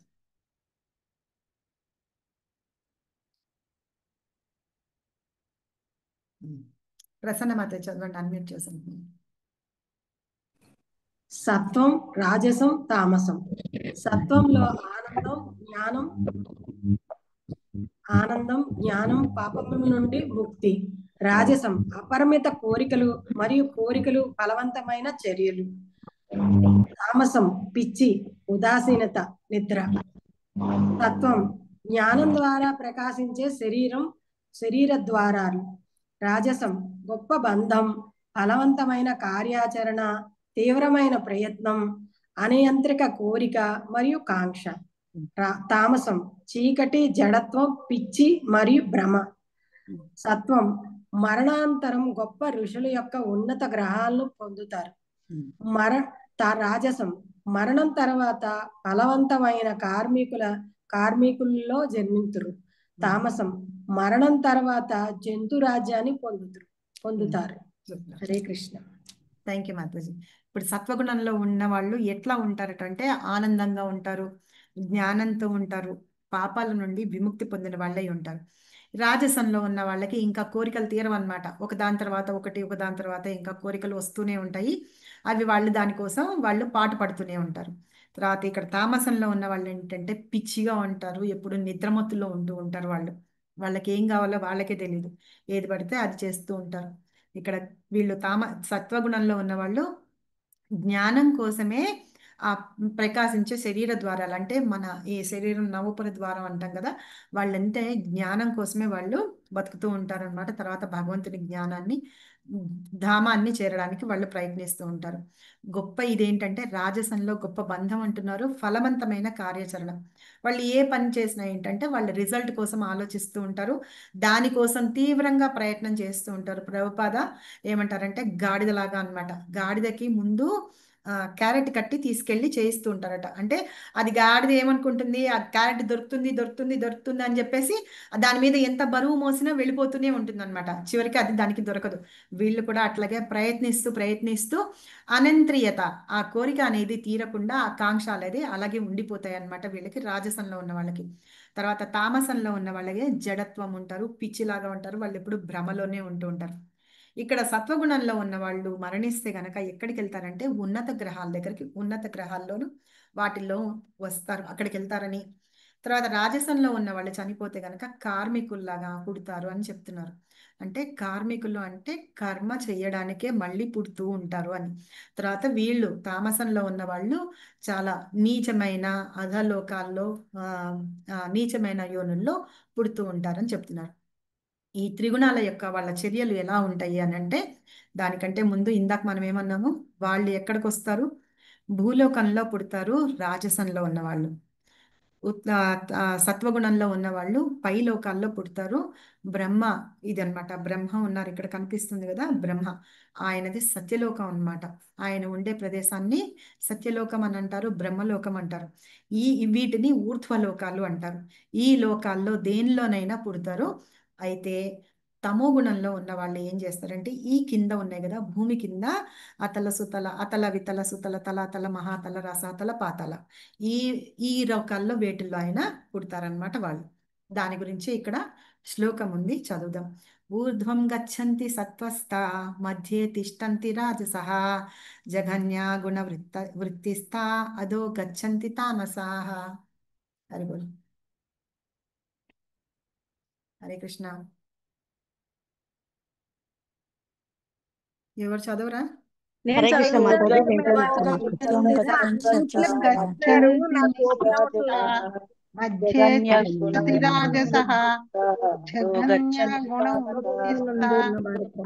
గచ్చంతి తామసః. సత్వగుణమునందున్న వారు క్రమంగా ఊర్ధ్వలోకములకు ఉద్ధరింపబడతారు. రజోగుణమునందున్న వారు భూలోకమున నివసించురు. హేయమైన తమోగుణమునందున్న వారు నరకలోకాలకు పతనము చెందురు. అంటే అందరూ సైలెంట్ గా ఉంటున్నారు, లేకపోతే అందరూ చదివేస్తున్నారు ఒక్కసారిగా. కావడం లేదు మేడం, అన్మ్యూట్ అవ్వట్లేదా? సరే, అయితే ఇక్కడ ఏమంటున్నారు, సత్వగుణంలో ఉన్న వాళ్ళు ఊర్ధ్వలోకాలకు వెళ్తారనమాట. అదే రజోగుణంలో ఉన్న వాళ్ళు భూలోకంలో ఉండిపోతారు. అలాగే వీళ్ళు ఏంటంటే తమో గుణంలో ఉన్న వాళ్ళు హేయమైన నరక లోకాలకి వెళ్తారు. ఏ లోకాలకన్నా వెళ్ళనేయండి, ఈ లోకాల్లో ఏ లోకాలకన్నా వెళ్ళనేయండి, తిరిగి తిరిగి మళ్ళీ ఇక్కడైతే ఊర్ధ్వలోకంలో అయితే ఇక్కడే తిరుగుతారనమాట. భూభువర్ సువర్ మహాలోక జనలోక తపోలోక సత్యలోక అన్నమాట. వీటిల్లో ఎక్కడికి వెళ్ళినా మళ్ళీ మన కర్మ అయిపోగానే మళ్ళీ భూలోకంకి వస్తాం. అలాగే తమో గుణంలో ఉన్న వాళ్ళు మళ్ళీ అన్ని చేసుకొని మళ్ళీ ఇక్కడి నుంచి వస్తారు, ఇక్కడ పుడుతూ ఉంటారు అనమాట వాళ్ళు. అంటే వాళ్ళ పాపాలన్నీ తీరే వరకు కూడా ఇక్కడ పుడతారు. సో అట్లాగే ఊర్ధ్వలోకాలకు వెళ్తారు సత్వగుణంలో ఉన్న వాళ్ళు, రాజోగుణంలో ఉన్న వాళ్ళు ఇక్కడ ఉంటారు భూలోకంలో, తమో గుణంలో ఉన్న వాళ్ళు కింద కింద అంటే పాతాళ లోకాలు ఉన్నాయి కదా, వాటిల్లో పుడతారనమాట. చెప్పండి మాతాజీ, ఏంటి డౌట్? క్లాస్ ఇది అయిపోయినాయండి, ఇంకొక 4 స్లైడ్లు ఉన్నాయి, అయిపోయిన తర్వాత తీసుకుందాం. సో వాళ్ళ కార్యాచరణ కూడా ఎలా ఉంటుంది అని ఇక్కడ చెప్తున్నారనమాట. వీళ్ళ గమ్యం చదవండి. కార్యాచరణం గమ్యం మరణం 14:25. సత్వం ఉన్నత లోకాలు, రాజసం భూ సంబంధమైన మొక్కలు, తామసం తక్కువ జాతుల్లో పుట్టుక. చర్యల యొక్క చెప్తారా లైన్? చర్యల యొక్క ఫలితాలు. చర్యల యొక్క ఫలితాలు 16. సత్వం పవిత్రమైన, రాజసం కష్టాలు, తామసం మూర్ఖత్వం. కార్యాచరణ ప్రభావం నిజమైన జ్ఞానం సత్వగుణం, రాజసం అంటే దురాశ, తామస గుణం అంటే పిచ్చి, భ్రమ. అయితే ఇక్కడ ఎట్లా ఉంటామంటే మనం ఎప్పటికీ మాయలోనే పడిపోయి ఉంటూ ఉంటాం అనమాట. కానీ మనం కార్యాచరణ అంటే మనం చేసే దానిలో ఇప్పుడు ఏంటంటే మన గమ్యం ఏంటంటే మరణించిన తర్వాత ఇదే మళ్ళీ చెప్తున్నారు, ఉన్నత లోకాలకు వెళ్తాము, భూమి మీద పుడతాము, తర్వాత తక్కువ జాతుల్లో అంటే నీచమైన యోనుల్లో పుడతామన్నమాట. అయితే చర్యల యొక్క ఫలితాలు ఏంటంటే మనం చేసే చర్యలు పవిత్రమైనవి అవుతాయి. ఎక్కడ సత్వగుణంలో చేస్తే గనక పవిత్రమైన చర్యలు అవుతాయి. రాజసంలో చేస్తే మనం కష్టాలు పాలవుతూ ఉంటాం. కష్టమైన అంటే మనకే కష్టాలు తెచ్చే పనులు చేస్తూ ఉంటాం అనమాట. ఇంకా తామసంలోకి వెళ్తే తెలియదు, వాళ్ళు మూర్ఖత్వంతో ఉంటూ వాళ్ళు ఏం చేస్తారో వాళ్ళకే తెలియదు. అయితే దీని ప్రభావం మనం ఏం చేస్తున్నాం వాటి మీద ప్రభావం ఏంటంటే మనం చేసే పనులు ఏదైనా సరే, ఇందాక మనం చెప్పుకున్నాం పుస్తకాలు చదవడం కానీ మనం తినే ఆహారం కానీ ఏమైనా సరే ఆ కార్యాచరణలో యొక్క ప్రభావం ఏంటంటే మనకి నిజమైన జ్ఞానం వస్తుంది. కానీ ఇక్కడ వీళ్ళు చేసేదంటే దురాచారాలు పెరుగుతాయి అన్నమాట. దురాశ కూడా పెరుగుతూ ఉంటుంది. ఇంకా నవల్స్ చదవడం కానీ వాళ్ళు ఎప్పుడు సంపాదన మీద వాటి మీదే ఆశలు పెట్టుకొని వాళ్ళు ఆ గాడిదలాగా చాకరీలు చేస్తూ వాళ్ళు దురాశతోటే ఉంటూ ఉంటారు అనమాట. వీళ్ళు ఏం చేస్తారు, తామసంలో ఉన్న వాళ్ళు పిచ్చిలో ఉండి భ్రమలో బతుకుతూ ఉంటారనమాట. అయితే మనం ఏం చెయ్యాలి అంటే ఈ జీవితం ఇప్పుడు ఉన్నప్పుడే మనం బాధ్యతాయుతంగా ఉండి మనం ఏ గుణాల్లో ఉంటే ఎట్లా ఉంటామో అని తెలుసుకున్నాం కదా. ఇప్పుడు తమో గుణంలో ఉంటే ఎలాగ బిహేవ్ చేస్తారు, రజోగుణంలో ఉంటే ఎలా బిహేవ్ చేస్తారు, దాన్ని బట్టి మనం మనల్ని అర్థం చేసుకోవాలి. నేను ఏం చేస్తున్నాను అంటే ఆ గుణంలో ఉన్నట్టు అనమాట. ఇప్పుడు పుస్తకాలు నవల్స్ చదువుతున్నాను అంటే నేను రజోగుణంలో ఉన్నట్టు. కారాలు ఎక్కువ అవన్నీ తింటున్నాను, మసాలాలు ఎక్కువ తింటున్నాను, నాకు కోపం అవన్నీ వస్తున్నాయి అంటే రజోగుణంలో ఉన్నట్టు. నాకు ఏం లేదు మందమతిలాగా బుద్ధిమిహీనుల్లాగా బుద్ధిమాంద్యంతో మనం అర్ధరాత్రి ఎప్పుడో 2 గంటలకు 3 గంటలకు పడుకొని తర్వాత రే 10ంటికో 11ంటికో పొద్దున్న లేస్తాను అనుకోండి, అప్పుడు మనం తమో గుణంలో ఉంటున్నట్టు లెక్క. కాబట్టి మనం తమో గుణం నుంచి రజోగుణంలో రావాలి. ఒకవేళ తమో గుణంలో ఉంటే తమో గుణం నుంచి రజోగుణంకి వచ్చి రజోగుణం నుంచి సత్వగుణానికి రావాలి. సత్వగుణానికి వస్తే అట్లీస్ట్ మనం మనిషిలాగా అనిపిస్తాం అనమాట. అప్పుడు మనం అది చెయ్యాలి అంటే మనకు ఒక ప్రిస్క్రైబ్డ్ డ్యూటీస్ ఉన్నాయి. పొద్దున్నే లేవడము చెయ్యడము ఏవేవైతే చేస్తారో అవి అన్నీ ఉన్నాయి అన్నమాట. అయితే చాలామంది ఏంటంటే పుణ్యం కోసం చేస్తూ ఉంటారు. మన పద్ధతి అంటే మనం నిజంగానే అంత గొప్ప భక్తులం కాలేకపోయినా కానీ ఈ 3 గుణాలు దాటితే శుద్ధ సత్వ గుణం అని ఉంటుందన్నమాట. ఆ గుణంలోకి వెళ్ళాలి. అక్కడ ఎలా ఉంటానంటే గోపికలు అనమాట. గోపికలు కృష్ణుడు వేణువు వీయటం అంటే వాయించంగానే వాళ్ళు ఏ పనులు చేస్తున్నా అన్ని వదిలిపెట్టేసి పరిగెత్తుకొని కృష్ణ దగ్గరికి వెళ్ళిపోతూ ఉండేవాళ్ళు అనమాట. హరే కృష్ణ మాతాజీ పోలో పెట్టలేదు మరి. హరే కృష్ణ మాతాజీ. సో మనం అంటే ఇలా ఉంటారు అని. అయితే ఇప్పుడు ఏంటంటే ఆ గోపిక వెళ్ళాలనుకుంటుంది అనుకోండి, వాళ్ళ అత్త వెళ్ళనీయదన్నమాట. వెళ్ళనీయకపోతే ఏం చేస్తుంది, గోపిక బాధపడుతూ ఉంటుంది. అయినా సరే ఆవిడకి పుణ్యం వస్తుంది అనమాట. ఎవరికి, గోపికకి పుణ్యం వస్తుంది. ఆవిడని చూసి వాళ్ళ అత్తగారు నవ్వుతుంది, ఆహా చూసావా నేను తను వెళ్లకుండా అంటే కృష్ణుడి దగ్గరికి వెళ్లకుండా ఆపేశాను అని చెప్పేసి పైశాచికత్వం అనిపిస్తూ ఆనందపడుతూ ఉంటుంది అనమాట. అయితే ఇప్పుడు ఈవిడ ఏదోదో చేసుకొని పూజలు చేసుకొని అన్ని చేసుకున్నా కూడా తన కోడల్ని అక్కడ వెళ్ళడానికి ఆపేసింది కాబట్టి ఆవిడకున్న పుణ్యం అంతా పోతుందన్నమాట. కాబట్టి మనం ఆ పుణ్యం నవ్వితే ఆ పుణ్యం అంతా మారిపోయి పాపంగా అయిపోతుంది. కాబట్టి మనం ఏది చేస్తామో మనం చూసి జాగ్రత్తగా చెయ్యాలి అని చెప్పేసి చెప్తున్నారు. హరే కృష్ణ. నేను ఇప్పుడు చెప్పిన ఎగ్జాంపుల్ అర్థమైందా మీకు? అర్థమైంది మాతాజీ. మనకు కార్తీక మాసంలో చెప్తారు కదా మాతాజీ. కాబట్టి మనం ఏం చేస్తామంటే నెక్స్ట్ జన్మకి మనం ఎలా వెళ్ళాలి అనేది ప్రిపేర్ చేసుకుంటాం. ఇప్పుడు ఇంకొకటి ఎగ్జాంపుల్ చెప్తాను. ఇప్పుడు వాళ్ళు అలా ఉన్నారు కదా, నేను ఇలా ఎందుకు లేను అని కాదు. ఇప్పుడు కోర్టులో జడ్జి ఉంటాడు, లాయర్లు ఉంటారు, అక్కడ తుడిచే అతను ఉంటాడు, అక్కడ కూర్చొని ఉంటాడు కదా, భట్టుల్లాగా కూడా ఉంటాడు కదా, అతను కూడా ఉంటాడు అనమాట. అంటే మనం ఇప్పుడు జడ్జి ప్లేస్లో కూర్చోవాలంటే మనకు ఒక క్వాలిఫికేషన్ కావాలి, మనకు ఒక చదువు కావాలి. ఆ చదివిన తర్వాత కొంచెం ప్రాక్టీస్ కూడా కావాలి. ఆ ప్రాక్టీస్ వస్తేనే మనకి అంత జీతం ఇస్తారు, అన్ని ఫెసిలిటీస్ ఇస్తారు. ఒక కారు, డ్రైవరు, ఒక ఇల్లు లేకపోతే బంగ్లా, ఆ బంగ్లాలో పనిచేసేటందుకు వాళ్ళందరినీ ఇస్తారు. ఇప్పుడు నేను ఒక బంట్రోతిని కానీ నేను కోర్టులో పనిచేస్తున్నాను కాబట్టి నాకు జడ్జికి ఇచ్చేటంత జీతమే నాకు ఇవ్వాలి అని చెప్పి మనం అనలేమన్నమాట. సో మనం ఏం చేస్తున్నామో మన కర్మని బట్టి, తర్వాత మన క్వాలిఫికేషన్ బట్టి, మన జీతాలు కానీ మన పొజిషన్ని బట్టి ఉంటాయో, అలాగే మనం చేసే కర్మల్ని బట్టి కూడా మన నెక్స్ట్ లైఫ్ అనేది ఆధారపడి ఉంటుందన్నమాట.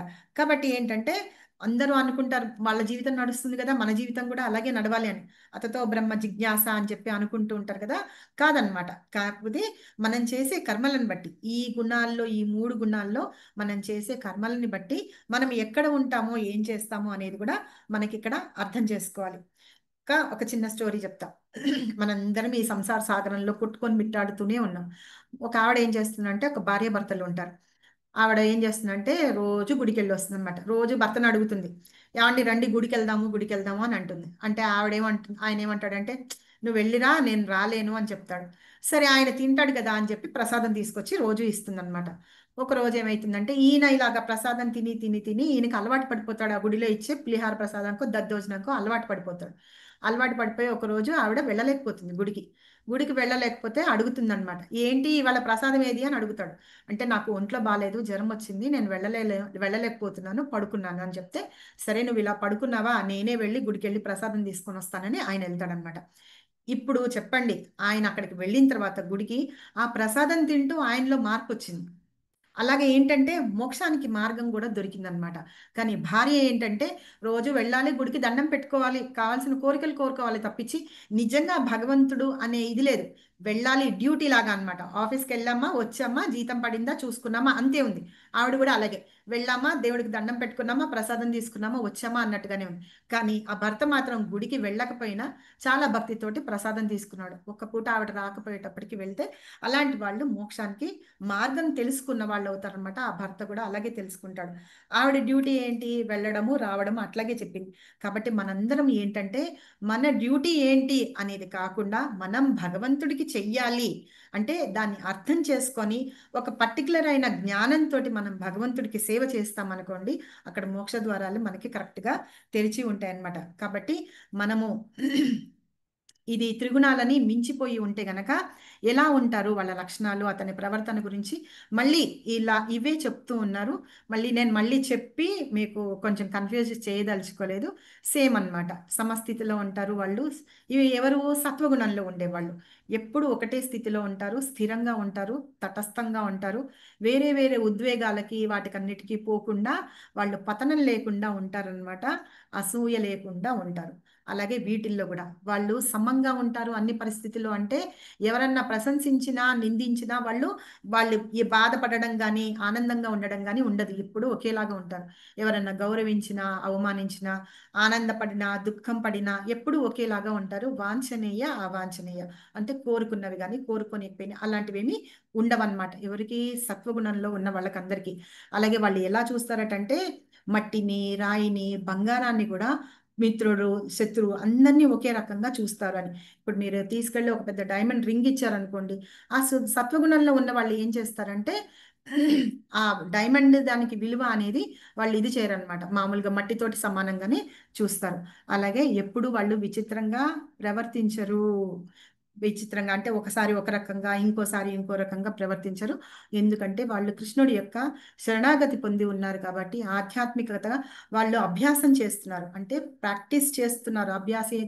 అభ్యాసేన యోగేన అని చెప్పి కృష్ణుడు చెప్పారు కదా. ఆ మనస్సును కంట్రోల్లో పెట్టుకుంటూ వాళ్ళు అభ్యాసం చేస్తూ దానిలో స్ట్రాంగ్ అయ్యారంటే దృఢత్వాన్ని పొందారు కాబట్టి అన్నమాట. ఇక్కడ ఇంకొక శ్లోకం ఉంది, మాం చయో అవ్యభిచారేణ భక్తి యోగేన సేవతే నా సగుణేన సమాధిత్వైతాన్ బ్రహ్మ భూయాయ కల్పతే. ఎవరైనా చదవండి. వాంఛయోగచారేణ భక్తి యోగేన సేవతే సగుణేన్ సమతీత్యైతాన్ బ్రహ్మ భూయాయ కల్పతే. అన్ని పరిస్థితుల యందును నిశ్చలముగా నా సంపూర్ణమైన భక్తియుత సేవ అందు నిమగ్నుడై ఉండువాడు శీఘ్రమే భౌతిక ప్రకృతి త్రిగుణములను అతిక్రమించి బ్రహ్మభావ స్థితిని పొందును. బ్రహ్మభూత స్థితి అంటే ఏంటంటే వాళ్ళు వేరేవన్నీ ఏమీ పట్టించుకోకుండా ఉంటారు చూసారా, వాళ్ళని బ్రహ్మభూత స్థితి అంటారు అనమాట. ఇప్పుడు నాకు మీరు ఎవ్వరూ ఇక్కడ కనిపించట్లేదు, మీరందరూ బ్రహ్మభూత స్థితిలో ఉన్నట్టు కనిపిస్తున్న వాళ్ళు తప్పించి ఇక్కడ మాతాజీ ఒక ఆవిడ ఉన్నారు అంతే. ఇంకా మిగతా అందరూ బ్రహ్మభూత స్థితిలో నాకు కనిపించకుండా వాళ్ళు ఉన్నారనమాట. ఇప్పుడు ఏంటంటే భగవంతుణ్ణి మనము అన్ని పరిస్థితుల్లోనూ అన్ని పరిస్థితులను అంటే మనకి ఇవాళ జ్వరం వచ్చింది లేదు, లేకపోతే ఇవాళ ఇంట్లో నీళ్లు రాలేదు, ట్యాంప్ రాలేదు, లేకపోతే ఇవాళ ఎండ వచ్చింది, రేపు వాన పడింది, అలా ఏం లేదనమాట. అన్ని పరిస్థితుల్లోనూ వెళ్ళి భగవంతుని మీద నిశ్చలమైన సంపూర్ణమైన భక్తియుత సేవలోనూ మనం ఎప్పుడూ నిలిచి ఉండాలన్నమాట. ఇప్పుడు చూడండి ఇస్కాన్ టెంపుల్స్లో ఎక్కడన్నా చూడండి, అన్ని చోట్ల వరల్డ్ వైడ్ మొత్తం అంటే ఆ కంట్రీ యొక్క టైంని బట్టి 4:30కి కరెక్ట్గా అందరూ మంగళారతి ఇస్తారనమాట. అది టైం, అది ఏదైనా కానివ్వండి, ఎంత ఇది రాని వరదలు రానివ్వండి, ఏం రానివ్వండి, వాళ్ళు వెళ్ళి వాళ్ళు మాత్రం ఆరతి ఇస్తారు. టైం ప్రకారం మనం ఆఫర్ చేస్తాము, మంగళారతి చేస్తాము, శృంగార ఆరతి చేస్తాము, భగవద్గీత క్లాస్ తీసుకుంటాం, భాగవతం క్లాస్ తీసుకుంటాం, తర్వాత చాంటింగ్ చేస్తాము, అవన్నీ చేస్తూనే ఉండాలన్నమాట. అలాగా నిశ్చలంగా అంటే చలించకుండా ఉండి ఎప్పుడూ ఒకే రకంగా నా యందు సంపూర్ణమైన భక్తియుత సేవ చేస్తూ ఉంటారో వాళ్ళు శీఘ్రమే ఈ భౌతికమైన త్రిగుణాలు ఏవైతే ఉన్నాయో వాటి నుండి నా దగ్గరికి వచ్చి అంటే బ్రహ్మభూత స్థితిని పొందుతారనమాట. అంటే మిగతా వీటన్నిటికీ కట్టుబడి ఉండరనమాట, ఈ 3 గుణాలకి కట్టుబడి ఉండరు. కాబట్టి ఏంటంటే మనం ఏం చేయాలి, మన బాధలు మన మరణానికి అంతం కాదు. చాలా మంది సూసైడ్లు అవి చేసుకుంటారు, నేను ఎంత బాధపడ్డాను అని డిప్రెషన్లోకి వెళ్ళిపోయి సూసైడ్లు చేసుకుంటారు కదా. అది నిజమైన డెసిషన్ కాదు, అది మన దానికి అంతం కాదనమాట. ఏం చెప్తారంటే మన లైఫ్ స్పాన్ ఒకటి మనకి డిసైడ్ చేసి పెడతాడు భగవంతుడు. అప్పుడు ఏంటట మనము ఆ శరీరాన్ని వదిలి ఆత్మ వెళ్ళినప్పుడు ఎక్కడికి వెళ్ళాలి, ఏ శరీరాన్ని తీసుకోవాలి, ఏ యోనిలో జన్మించాలి అని మనకి ఆల్రెడీ రాసి పెట్టి ఉంటారనమాట. దేని ద్వారా, మన కర్మల ద్వారా. అప్పుడు మనలో ఉన్న సూక్ష్మ శరీరము వాసనలతోటి వేరే శరీరంలోకి వెళ్తుంది. ఆ టైం స్పాన్ కాకుండానే మనం మధ్యలోనే దీన్ని అంతం చేసామనుకోండి, అప్పుడు ఆ ఆత్మ ఎక్కడికి వెళ్ళి ఉండాలి. కాబట్టి మన బాధలు డిప్రెషన్లు ఏమున్నా సరే వాటికి ఆన్సరు మరణం కాదు, అది అంతం కాదు. కాబట్టి మనం వైకుంఠానికి వెళ్ళాలి అంటే ఎలాంటి విమానం ఎక్కాలి అనేది మనం డిసైడ్ చేసుకోవాలి. ఇందాక ఆ భార్యాభర్తల కథలో భర్త కరెక్ట్గా తెలుసుకున్నాడు అనమాట, ఏ టైంకి ఎక్కడికి వెళ్ళాలి ఏంటి అని. ఆవిడ రోజు వెళ్తుంది, తిరిగి వస్తుంది, డ్యూటీ లాగా చేస్తోంది. కానీ ఆవిడ ఏం ముక్తికి మార్గం ఏంటి అని చెప్పేసి తెలుసుకోలేకపోయింది అనమాట. అది భర్త తెలుసుకున్నాడు, వెళ్ళాడు భగవంతుడికి అన్ని విధాలా దండం పెట్టుకున్నాడు, ప్రసాదం ఆ ప్రసాదం తినడంలో కూడా అతనిలో మార్పు వచ్చి కూడా ఉండొచ్చు అని కూడా మనం అనుకోవచ్చు. కాబట్టి ఇప్పటి వరకు మనం ఇష్టం వచ్చినట్టు మనం ఎట్లా కావాలంటే అలా బతికాము, అలా ఉన్నాము, తినకూడనివన్నీ తిన్నాము, వెళ్ళకూడని చోట్లకి అన్నిటికీ వెళ్ళాం. కాబట్టి ఇప్పటికి మనం తెలిసింది కదా, సత్వగుణంలో ఉంటే ఎలా ఉంటాము, రజోగుణంలో ఎలా ఉంటామని, తమో గుణంలో ఎలా ఉంటాం. కాబట్టి అట్లీస్ట్ మన రజోగుణాన్ని దాటి సత్వగుణంలోకి వచ్చి మనం భగవంతుని ప్రసాదం తింటూ ఆయన యొక్క నామాన్ని మనం పలుకుతూ మనం భక్తి అనేది చేస్తూ ఈ కర్మబంధాల్లోంచి మనం బయటపడి భక్తి చేస్తూ ఉన్నాం అనుకోండి, ఏది వీలు కాదు అనేది ఉండదన్నమాట. అంతా మన చేతిలోనే ఉంది. గాల్లో దీపం పెట్టి భగవంతుడా నీదే భారం అని అనలేరు. భగవంతుడు మనకి బుద్ధి జ్ఞానం అన్నీ ఇచ్చారు. మీరు ఎప్పుడైతే నా కోసం అని చేస్తూ ఉంటారో, ప్రయత్నం చేస్తూ ఉంటారో, నేను ఆ బుద్ధి జ్ఞానం మీకు ఇస్తాను అని చెప్పారు. కాబట్టి మన ప్రయత్నం మనం చేస్తూ ఉంటే భగవంతుడు మనకి ఇవ్వాల్సిన హెల్ప్ అనేది మనకు చేస్తూ ఉంటారనమాట. కాబట్టి ఏంటంటే మనం చేయలేము, రోజు తులసి దగ్గర దీపం పెట్టండి, ఏకాదశి వ్రతం చేస్తూ ఉండండి, రోజు 16 మాలలు, 16 కాకపోతే ఎన్ని వీలైతే అన్ని మాలలు చేయండి. మనం ఎలాగో తినడానికి వండుకుంటాం, శుభ్రంగా స్నానం చేసి అది భగవంతుడికి ఆఫర్ చేసి దాన్ని మనం తిందాం. అలా తినడం మూలంగా మనలో కూడా చాలా ప్రసాదం తినడంలో కూడా మనందరికీ కూడా చాలా చేంజ్ వస్తుంది అనమాట. కాబట్టి మళ్ళీ ఇవన్నీ చేయడం ఎందుకంటే మళ్ళీ ఈ జన్మ మృత్యు జరా వ్యాధి ఈ చక్రంలో పడి, జన్మమరణ చక్రాల్లో పడి మళ్ళీ మనము ఈ భూమి మీదకి రాకుండా ఉండటానికి మనం ఇవన్నీ చేస్తున్నాం. కానీ మనకి భగవంతుడు నేహాభిక్రమ నాశోస్తి అని చెప్పారు. మనం ఒకవేళ ఈ తప్పులు చేసిన వాళ్ళకి కర్మలు ఇంకా మనం అనుభవించాల్సి మళ్ళీ వస్తామనుకోండి ఈ భూమి మీదకి, అప్పుడు మనల్ని ఒక సంపన్న కుటుంబంలో కానీ భక్తుల యొక్క కుటుంబంలో కానీ నేను వాళ్ళని పుట్టేటట్టు చేస్తాను అని చెప్పి స్వయంగా కృష్ణ పరమాత్మ మనకి ప్రామిస్ చేస్తున్నాడు. కాబట్టి ఇప్పటికీ ఇంకా లేట్ అయిపోలేదు. కాబట్టి వెంటనే ఇప్పటి నుంచన్నా మనం చేస్తూ రోజు తులసి పూజ చేసుకుందాము. అంటే తులసి మాతకి దీపం పెట్టి ఆవిడకి నీళ్లు ఆఫర్ చేసి అలాగ చేద్దాము. ఏకాదశి చాంటింగ్ ఇవన్నీ చేస్తూ మనం రోజు మర్చిపోయినా ప్రభు. సో 2 క్వశ్చన్స్ ఒకేసారి అడుగుతాం, మీకు ఆన్సర్లు వచ్చేసి ఉంటాయి. సో ఇలాగ మనం భక్తి అనేది చేద్దాము. ఇవాళ పోల్ ఏంటంటే మాతాజీ పెట్టండి మాతాజీ, ఫ్లైట్ ఇక్కడే ఉంచా.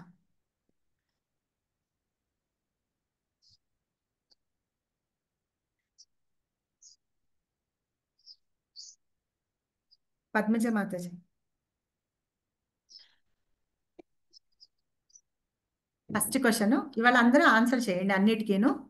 చాలా ఈజీ క్వశ్చన్సే పెట్టా నేను, రోజు కష్టమవుతున్నాయి కదా అని.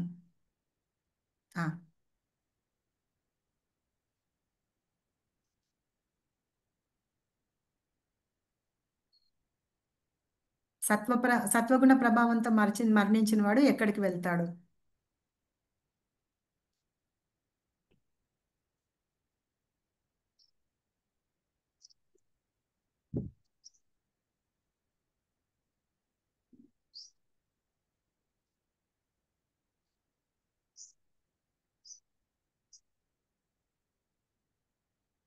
ఉమ్, 20 మంది పోల్ చేశారు.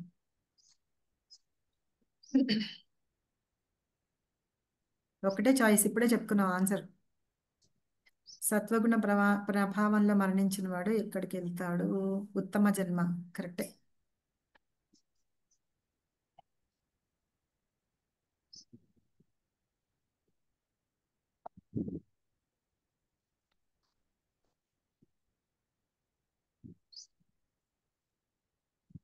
ఓకే, తీసేద్దామా?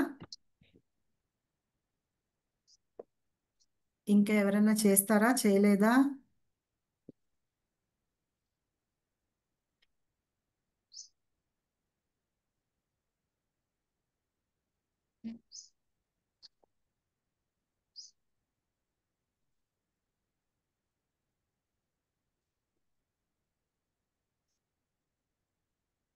ఓకే, ఇది క్లోజ్ చేసాను మాతాజీ, ఫస్ట్ క్వశ్చన్. సో ఇప్పుడు మనము గుణాల గురించి చదువుకున్నాం కదా, లాస్ట్లో చెప్తాము ఈ క్వశ్చన్. ఒక్క నిమిషం తీసేయండి మాతాజీ.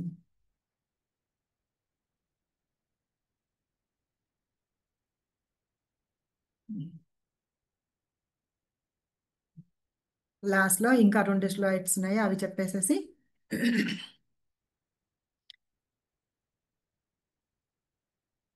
సో మనము బాధలన్నిటికీ మరణం అంతం కాదు కాబట్టి మనం వైకుంఠానికి వెళ్ళడానికి కరెక్ట్ అయిన విమానం ఏది ఉంది అని చెప్పేసి దాన్ని ఎక్కాలన్నమాట. కాబట్టి ఏం చేయాలి, మనం భక్తిలో ముందుకు వెళ్ళాలి అంటే మనకి చెప్పినవి చిన్న చిన్న పనులే. మనం రోజు ఫాస్టింగ్ చేయక్కర్లేదు, మిగతావన్నీ చేయక్కర్లేదు అనమాట.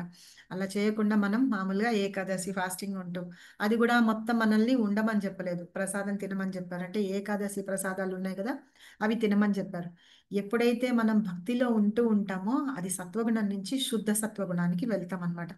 ఈ గుణాలన్నీ మనల్ని ఇలా కట్టి వేస్తుంటాయి కాబట్టి వాటన్నిటి నుంచి రక్షించడానికి ఎవరు అంటే కృష్ణుడే ఉన్నాడు అనమాట.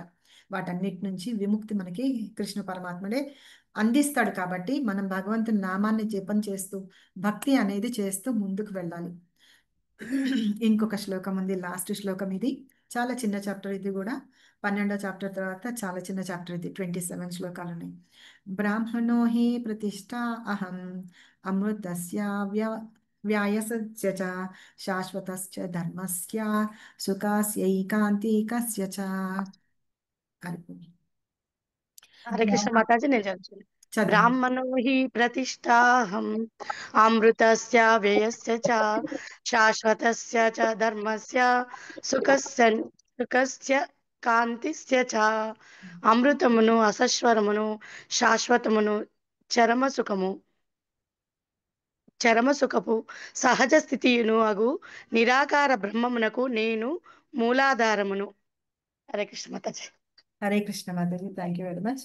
అయితే ఇక్కడ ఏమంటే ఇది ఈ చాప్టర్ లో లాస్ట్ శ్లోకము.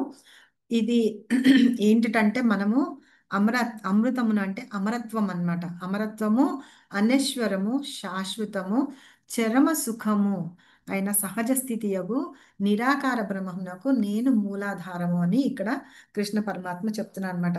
కాబట్టి వాటన్నిటిని దాటుకొని భగవంతుని ధామానికి వెళ్ళడమే మన యొక్క జీవిత లక్ష్యం. కాబట్టి అలాంటి ప్లేస్కి మనం వెళ్దాము అని, ఎట్లాగా భగవంతుని ధ్యానిస్తూ ఉంటే గనక ఈ 3 త్రిగుణాలు ఏవైతే ఉంటాయో వాటి నుంచి దాటి మనం బయటికి వస్తాము అని చెప్తున్నారు. ఇది మనం చదువుకున్న ఇవాళ దాన్ని సమీక్ష అంటే సమ్మరీ అన్నమాట. 3 గుణాల నుంచి తెలుసుకున్నాము.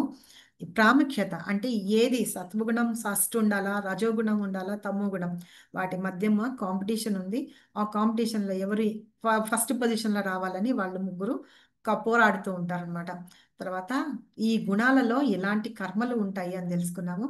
తెలుసుకొని మనం ఎలాంటి జీవనం అంటే పవిత్రమైన జీవనం ఎలాంటిది గడపాలి అనే విషయాన్ని ఇక్కడ తెలుసుకున్నాం అనమాట. సో లాస్ట్ ఇది కూడా పెట్టండి మాతాజీ పోలు. చాలా ఈజీ క్వశ్చన్ ఇది, నేనే అసలు అడగాలనుకున్నాను. ఇందాక పెట్టినట్టున్నా కదా మాతాజీ, మళ్ళీ పెట్టాలి. సెకండ్ది గుణాలు ఎన్ని గుణాలు అని. సెకండ్ చాలు. నేను రోజు ఇక్కడ రాసి పెట్టుకుంటున్నా, ల్యాప్టాప్ అంటించుకుంటున్నా, పేపర్ మర్చిపోతున్నా.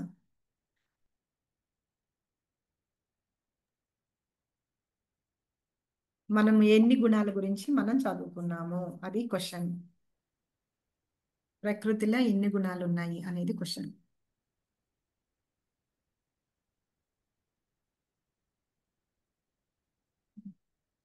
ప్రకృతి యొక్క 3 గుణాలు ఏంటి? సూపర్.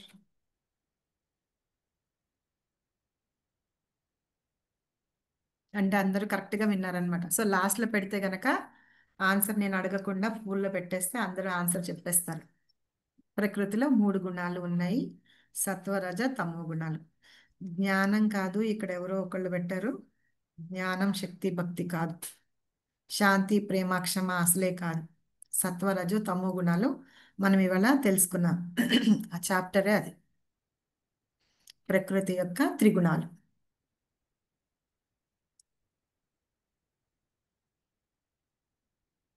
ఓకే, సో అర్థమైందా ఇవాళ లెసన్ అందరికి? చాలా బాగా మాతాజీ. చాలా హరిబోల్ బాగా మాతాజీ. చెప్పారు మాతాజీ. హరిబోల్ మాతాజీ, బాగా అర్థమైంది మాతాజీ. అర్థమైంది. ఎగ్జాంపుల్స్ కూడా చాలా బాగా అర్థమవుతుంది మాతాజీ. మీకు అలా అర్థం చేయించాలని చెప్తున్నాను. వాటి ద్వారా మీకు అర్థమవుతుందంటే ఇంకా చాలా హ్యాపీ. సింపుల్గా అర్థమవుతుంది అంటే ఓకే, నేను తీసేస్తున్నాను. So thank you very much. Hare Krishna. పతితానం పావనేభ్యో వైష్ణవేభ్యో నమో నమః. అనంతకోటి వైష్ణవ की जय, अनंतकोटि आचार्य की जय, श्रील प्रभुपाद की जय, श्रील गुरुदेव की जय, नीते गौर सीतानाथ प्रेमानंदे हरि हरि. ఎవరికి ఇందాక డౌట్స్ ఉంటే అడగండి. హరే కృష్ణ. హరే కృష్ణ. హరే కృష్ణ. మాతాజీ మీరు ఈ గుణాల వల్ల నెక్స్ట్ జన్మ వస్తుంది అని అన్నారు కదా. ఇప్పుడు ఈ ఒక ఫ్యామిలీలో ఉంటాము. ఇప్పుడు ఆ ఫ్యామిలీలో వాళ్ళు అందరూ ఒకేలాగా ఉండరు కదా. అవును. మరి అలాంటప్పుడు ఒక్కొక్కళ్ళు ఒక్కొక్కలాగా ఉన్నప్పుడు ఈ ఫ్యామిలీతో రిలేషన్ మళ్ళా నెక్స్ట్ జన్మలో కూడా వాళ్ళు ఉన్న రుణానుబంధాల వల్ల మళ్ళీ వస్తది అని అన్నారు కదా. సో మరి ఒకళ్ళు సత్వగుణంలో ఉండి ఒకళ్ళు రజో తమో గుణంలో ఉన్నారనుకోండి, మరి అప్పుడు వాళ్ళకి జన్మ ఎలా వస్తుంది?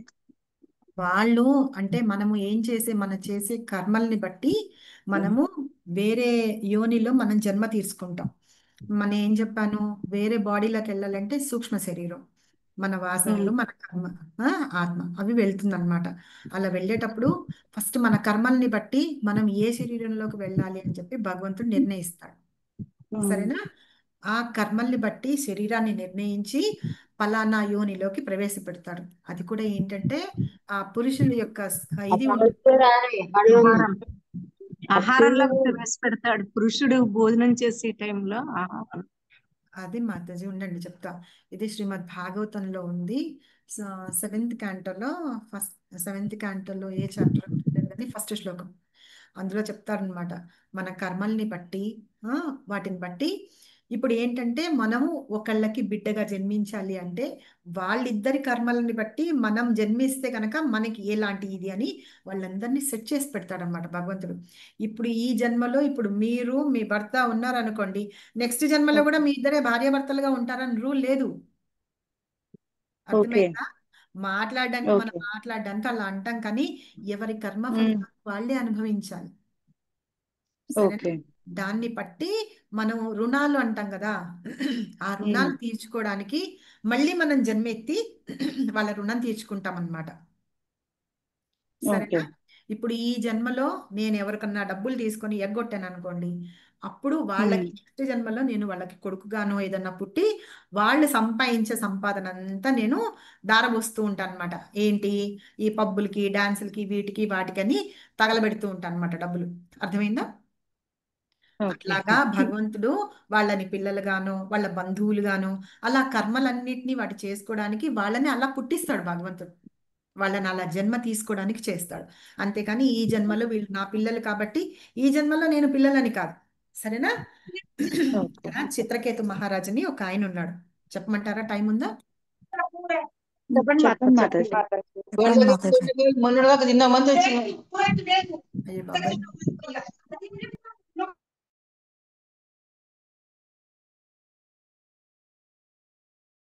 మాతాజీ మీ వాయిస్ వినిపించట్లేదు.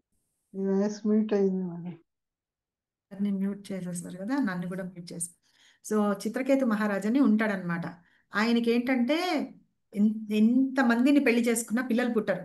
ఒకళ్ళు, ఇద్దరు, ముగ్గురు అలాగా కొన్ని వేల మందిని పెళ్లి చేసుకున్నా పిల్లలు ఉండరు అనమాట. పుత్ర సంతానం, అసలు సంతానమే లేదు. సంతానం యొక్క ఆడపిల్లలు కూడా ఉండరు, ఎవ్వరు ఉండరు. కొన్ని వేల మంది భార్యలు ఉంటారు అతనికి. అతను ఒక మంచి చక్రవర్తి కూడా, అన్నిట్లోనే మంచిగానే ఉంటాడు, కానీ అసలు పిల్లలు ఉండరు. అయితే అక్కడ ఏమవుతుందంటే ఈ మామూలుగా రాజులు అలా ఉన్నారు అంటే మునులు వాళ్ళు బ్రాహ్మణులు వస్తూ ఉంటారు కదా, అలాగే నారదుడు కూడా వస్తూ ఉంటాడు అనమాట. అలాగే ఒక ముని, వశిష్ఠ ముని, ఇంకా ఎవరు ఏ మును, మొత్తానికైతే ఒక ముని వస్తాడు. వస్తే ఏంటి నీ ఇది అని అంటేనో అడిగితే చెప్తాడనమాట. నాకు వాళ్ళు ఏంటంటే మొహం చూసి వాళ్ళల్లో బాధ అవి ఏమన్నా ఉంటే వాళ్ళు కనుక్కుంటారు. సో ఏం చేస్తాడు, నువ్వు ఎందుకు ఇంత బాధగా ఉన్నావు, నీకు ఇంత రాజ్యం ఉంది, ఇంతమంది భార్యలు ఉన్నారు, ఇంత ఇది ఉంది, జనాలు కూడా అంత మంచి వాళ్ళే ఉన్నారు కదా, నీకేంటి బాధ అని అంటే, నీకు తెలుసు కదా నా బాధ ఏంటో, నువ్వు మొహం చూసి చెప్పగలవు కదా అంటే, సరే నీకు పిల్లలు లేరు కదా, పిల్లలు లేని లేమి కోసం నువ్వు బాధపడుతున్నావు అని ఒక యాగం చేసి అందులో ఒక పాయస పాత్రను తీసుకొని ఫస్ట్ భార్యకి ఇస్తారు. ఫస్ట్ భార్య తిన్న తర్వాత ఆవిడకి పిల్లలు పుడతారనమాట. ఒక్కడే ఒక బాబు పుడతాడు. కానీ అక్కడ నారదుడు చెప్పి వెళ్తాడు, ఈ బిడ్డే నీకు దుఃఖానికి సుఖానికి రెండిటికి కారణమవుతాడు అని చెప్పి వెళ్తాడు. అప్పుడు ఆ రాజు అనుకుంటాడు, సుఖము అంటే ఎన్నో సంవత్సరాల తర్వాత ఇంట్లో పిల్లాడు పుట్టాడు కాబట్టి ఆనందం అనుభవిస్తామని, తర్వాత పిల్లలు పెరిగి పెద్దవాళ్ళు అవుతూ ఉంటే చెప్పిన మాట వినరు కాబట్టి దాని ద్వారా నేను దుఃఖాన్ని అనుభవిస్తానని అనుకుంటాడు. తర్వాత ఏమవుతుందంటే ఈ రాజు పిల్లాడు పుట్టిన ఆనందంలో ఆ భార్య ఎవరైతే ఉందో ఆ భార్యతోనే ఉంటూ పిల్లాడితోనే ఉంటూ మిగతా భార్యలందరినీ నెగ్లెక్ట్ చేస్తాడు. నెగ్లెక్ట్ చేస్తే వాళ్ళకి కోపం వచ్చి ఏం చేస్తారు, వాళ్ళు విషం తీసుకెళ్ళి ఆ పిల్లాడికి పెడతారనమాట. అంటే పాలల్లో విషం కలిపి తాగిస్తారు. తాగిస్తే ఆ పిల్లాడు చనిపోతాడు. అప్పుడు వాళ్ళందరూ మొత్తం అంటే రాజ్యం అంతా ఏడుస్తూ ఉంటారు. ఇప్పుడు నారదుడు వస్తాడనమాట. నారదుడు వస్తే ఆ చిత్రకేతు మహారాజు విలపిస్తూ ఉంటే అడుగుతాడు, నా పిత్రుడు నా పుత్రుడు నా పుత్రుడు అని అంటే, అప్పుడు సరే నీకు ఎంత చెప్పినా నీకు అర్థం కాలేదు. ఇప్పుడు మనం ఎవరన్నా ఉన్నారనుకోండి, అంత అటాచ్మెంట్గా ఉండి ఏదన్నా పోయిన బాధలు, నీకేం తెలుసు నా బాధ, నాకు అనుభవిస్తున్నవాడిని నాకు తెలుసు, నీళ్ళల్లో లోతులో ఉన్న వాడికి తెలుసు అని చెప్పి మనం మాట్లాడతాం కదా. ఆ రాజు కూడా అదే భావనలో ఉంటాడనమాట. సరే నా పిల్లాన్ని కొంచెం సేపు అయినా బతికించు, కొంచెం సేపు అయినా బతికించు అంటే ఆ పిల్లాన్ని బతికిస్తాం. బతికించిన తర్వాత నా పుత్రుడు నా పుత్రుడు అని వెళ్ళి కావలించుకోబోతుంటే ఆ పిల్లాడు అంటాడనమాట, ఎవరు నీవు తండ్రి అంటున్నావు, నేను నీ తండ్రిని నేను నీ తండ్రిని అంటున్నావు, ఏ జన్మలో నువ్వు నా తండ్రివి, అంతకుముందు జన్మలో ఇంకెవరో తండ్రి ఉన్నారు, అంతకుముందు జన్మలో ఇంకో తండ్రి ఎవరో ఉన్నారు, ఈ జన్మలోనే నువ్వు తండ్రివి, ఇంకా ముందు నేను ఎన్నో జన్మలు ఎత్తి ఉన్నాను, ఆ జన్మల్లో వేరే వేరే తల్లిదండ్రులు ఉన్నారు కదా, ఈ జన్మలో నువ్వు నేను పుత్రుడిని అని ఎలా అనుకుంటున్నావు అని. సో అలాగే మనం ఆత్మ గురించి తెలుసుకుంటున్నాం కదా, దేహం కాదు ఆత్మ అని. ఈ ఆత్మ అనేది ఏంటంటే వేరే వేరే శరీరాల్లోకి మన కర్మ ద్వారా వెళ్తూ ఉంటుంది అనమాట. అలా కర్మ ద్వారా వెళ్ళినప్పుడు అది శరీరం తీసుకుంటుంది అంటేనో మామూలుగా అక్కడ ఏదో ఉంటుంది, బాడీ ఉంటుంది, అందులోకి పరకాయ ప్రవేశం చేస్తుంది అనేది కాదు అర్థం. అది వేరే యోనిలో వెళ్ళి దాని ద్వారా జన్మ తీసుకొని మన కర్మ ఫలితాలని మనం అనుభవించేటందుకు చేస్తుంది. అది దానికి అర్థం. కాబట్టి ఏంటంటే మనము ఈ జన్మలో ఇప్పుడు నా భర్త ఉన్నారు, నా పిల్లలు ఉన్నారు అంటే వచ్చే జన్మలో వాళ్ళే వస్తారని లేదు. నేను మళ్ళీ వేరే ఏ దేహంలో తీసుకోవచ్చు, వేరే ఇంకెవరికన్నా ఉండొచ్చు. అదే నా భర్తే నాకు ఇంకా వేరేగా పుట్టచ్చు, నా చుట్టాల్లోనో అట్లాగా, లేకపోతే వేరే ఇంకెక్కడన్నా పుట్టచ్చు. కాబట్టి ఎవరు చేసుకున్న కర్మ వాళ్ళదే అన్నమాట, వాళ్ళే అనుభవించాలి. కాబట్టి వేరే దేహాలు తీసుకుంటారు. సరేనా మాతాజీ? అర్థమైందా? మాతాజీ హరిబోల్. అర్థమైంది. కాబట్టి మనం చేసుకునే భక్తి మనది. సరేనా? ఇప్పుడు నేను ఇంట్లో అన్ని రకాల మనుషులు ఉంటారు మాతాజీ, ఉండకుండా ఎందుకు ఉంటారు? వాళ్ళు వేరే వాళ్ళని నమ్ముతారు, ఇచ్చేస్తారు. మనం భగవద్గీతను నమ్ముకొని ఉన్నాం కదా, భగవద్గీతలో ఏది ఉన్నదో అది మనం ఫాలో అవుతూ ఉంటే వాళ్ళు స్లోగా చూసి ఫస్ట్ మన పిల్లలు కూడా స్టార్ట్ అవుతారు, వాళ్ళు కూడా ఫాలో అవుతారు అనమాట. కాబట్టి ఇప్పుడు నేను చేసుకున్న దానికి నేనే అనుభవించాలి, కాబట్టి నా జీవితాన్ని నేను ఎలాగా తీసుకోవాలి అంటారు. అందుకనే అటాచ్మెంట్ వదులు, భార్య భర్త పిల్లలు వాళ్ళ అటాచ్మెంట్ ఉండకూడదు అని చెప్పింది. అందుకని అలా అటాచ్మెంట్ ఉండకూడదా అంటే ఉండాలి.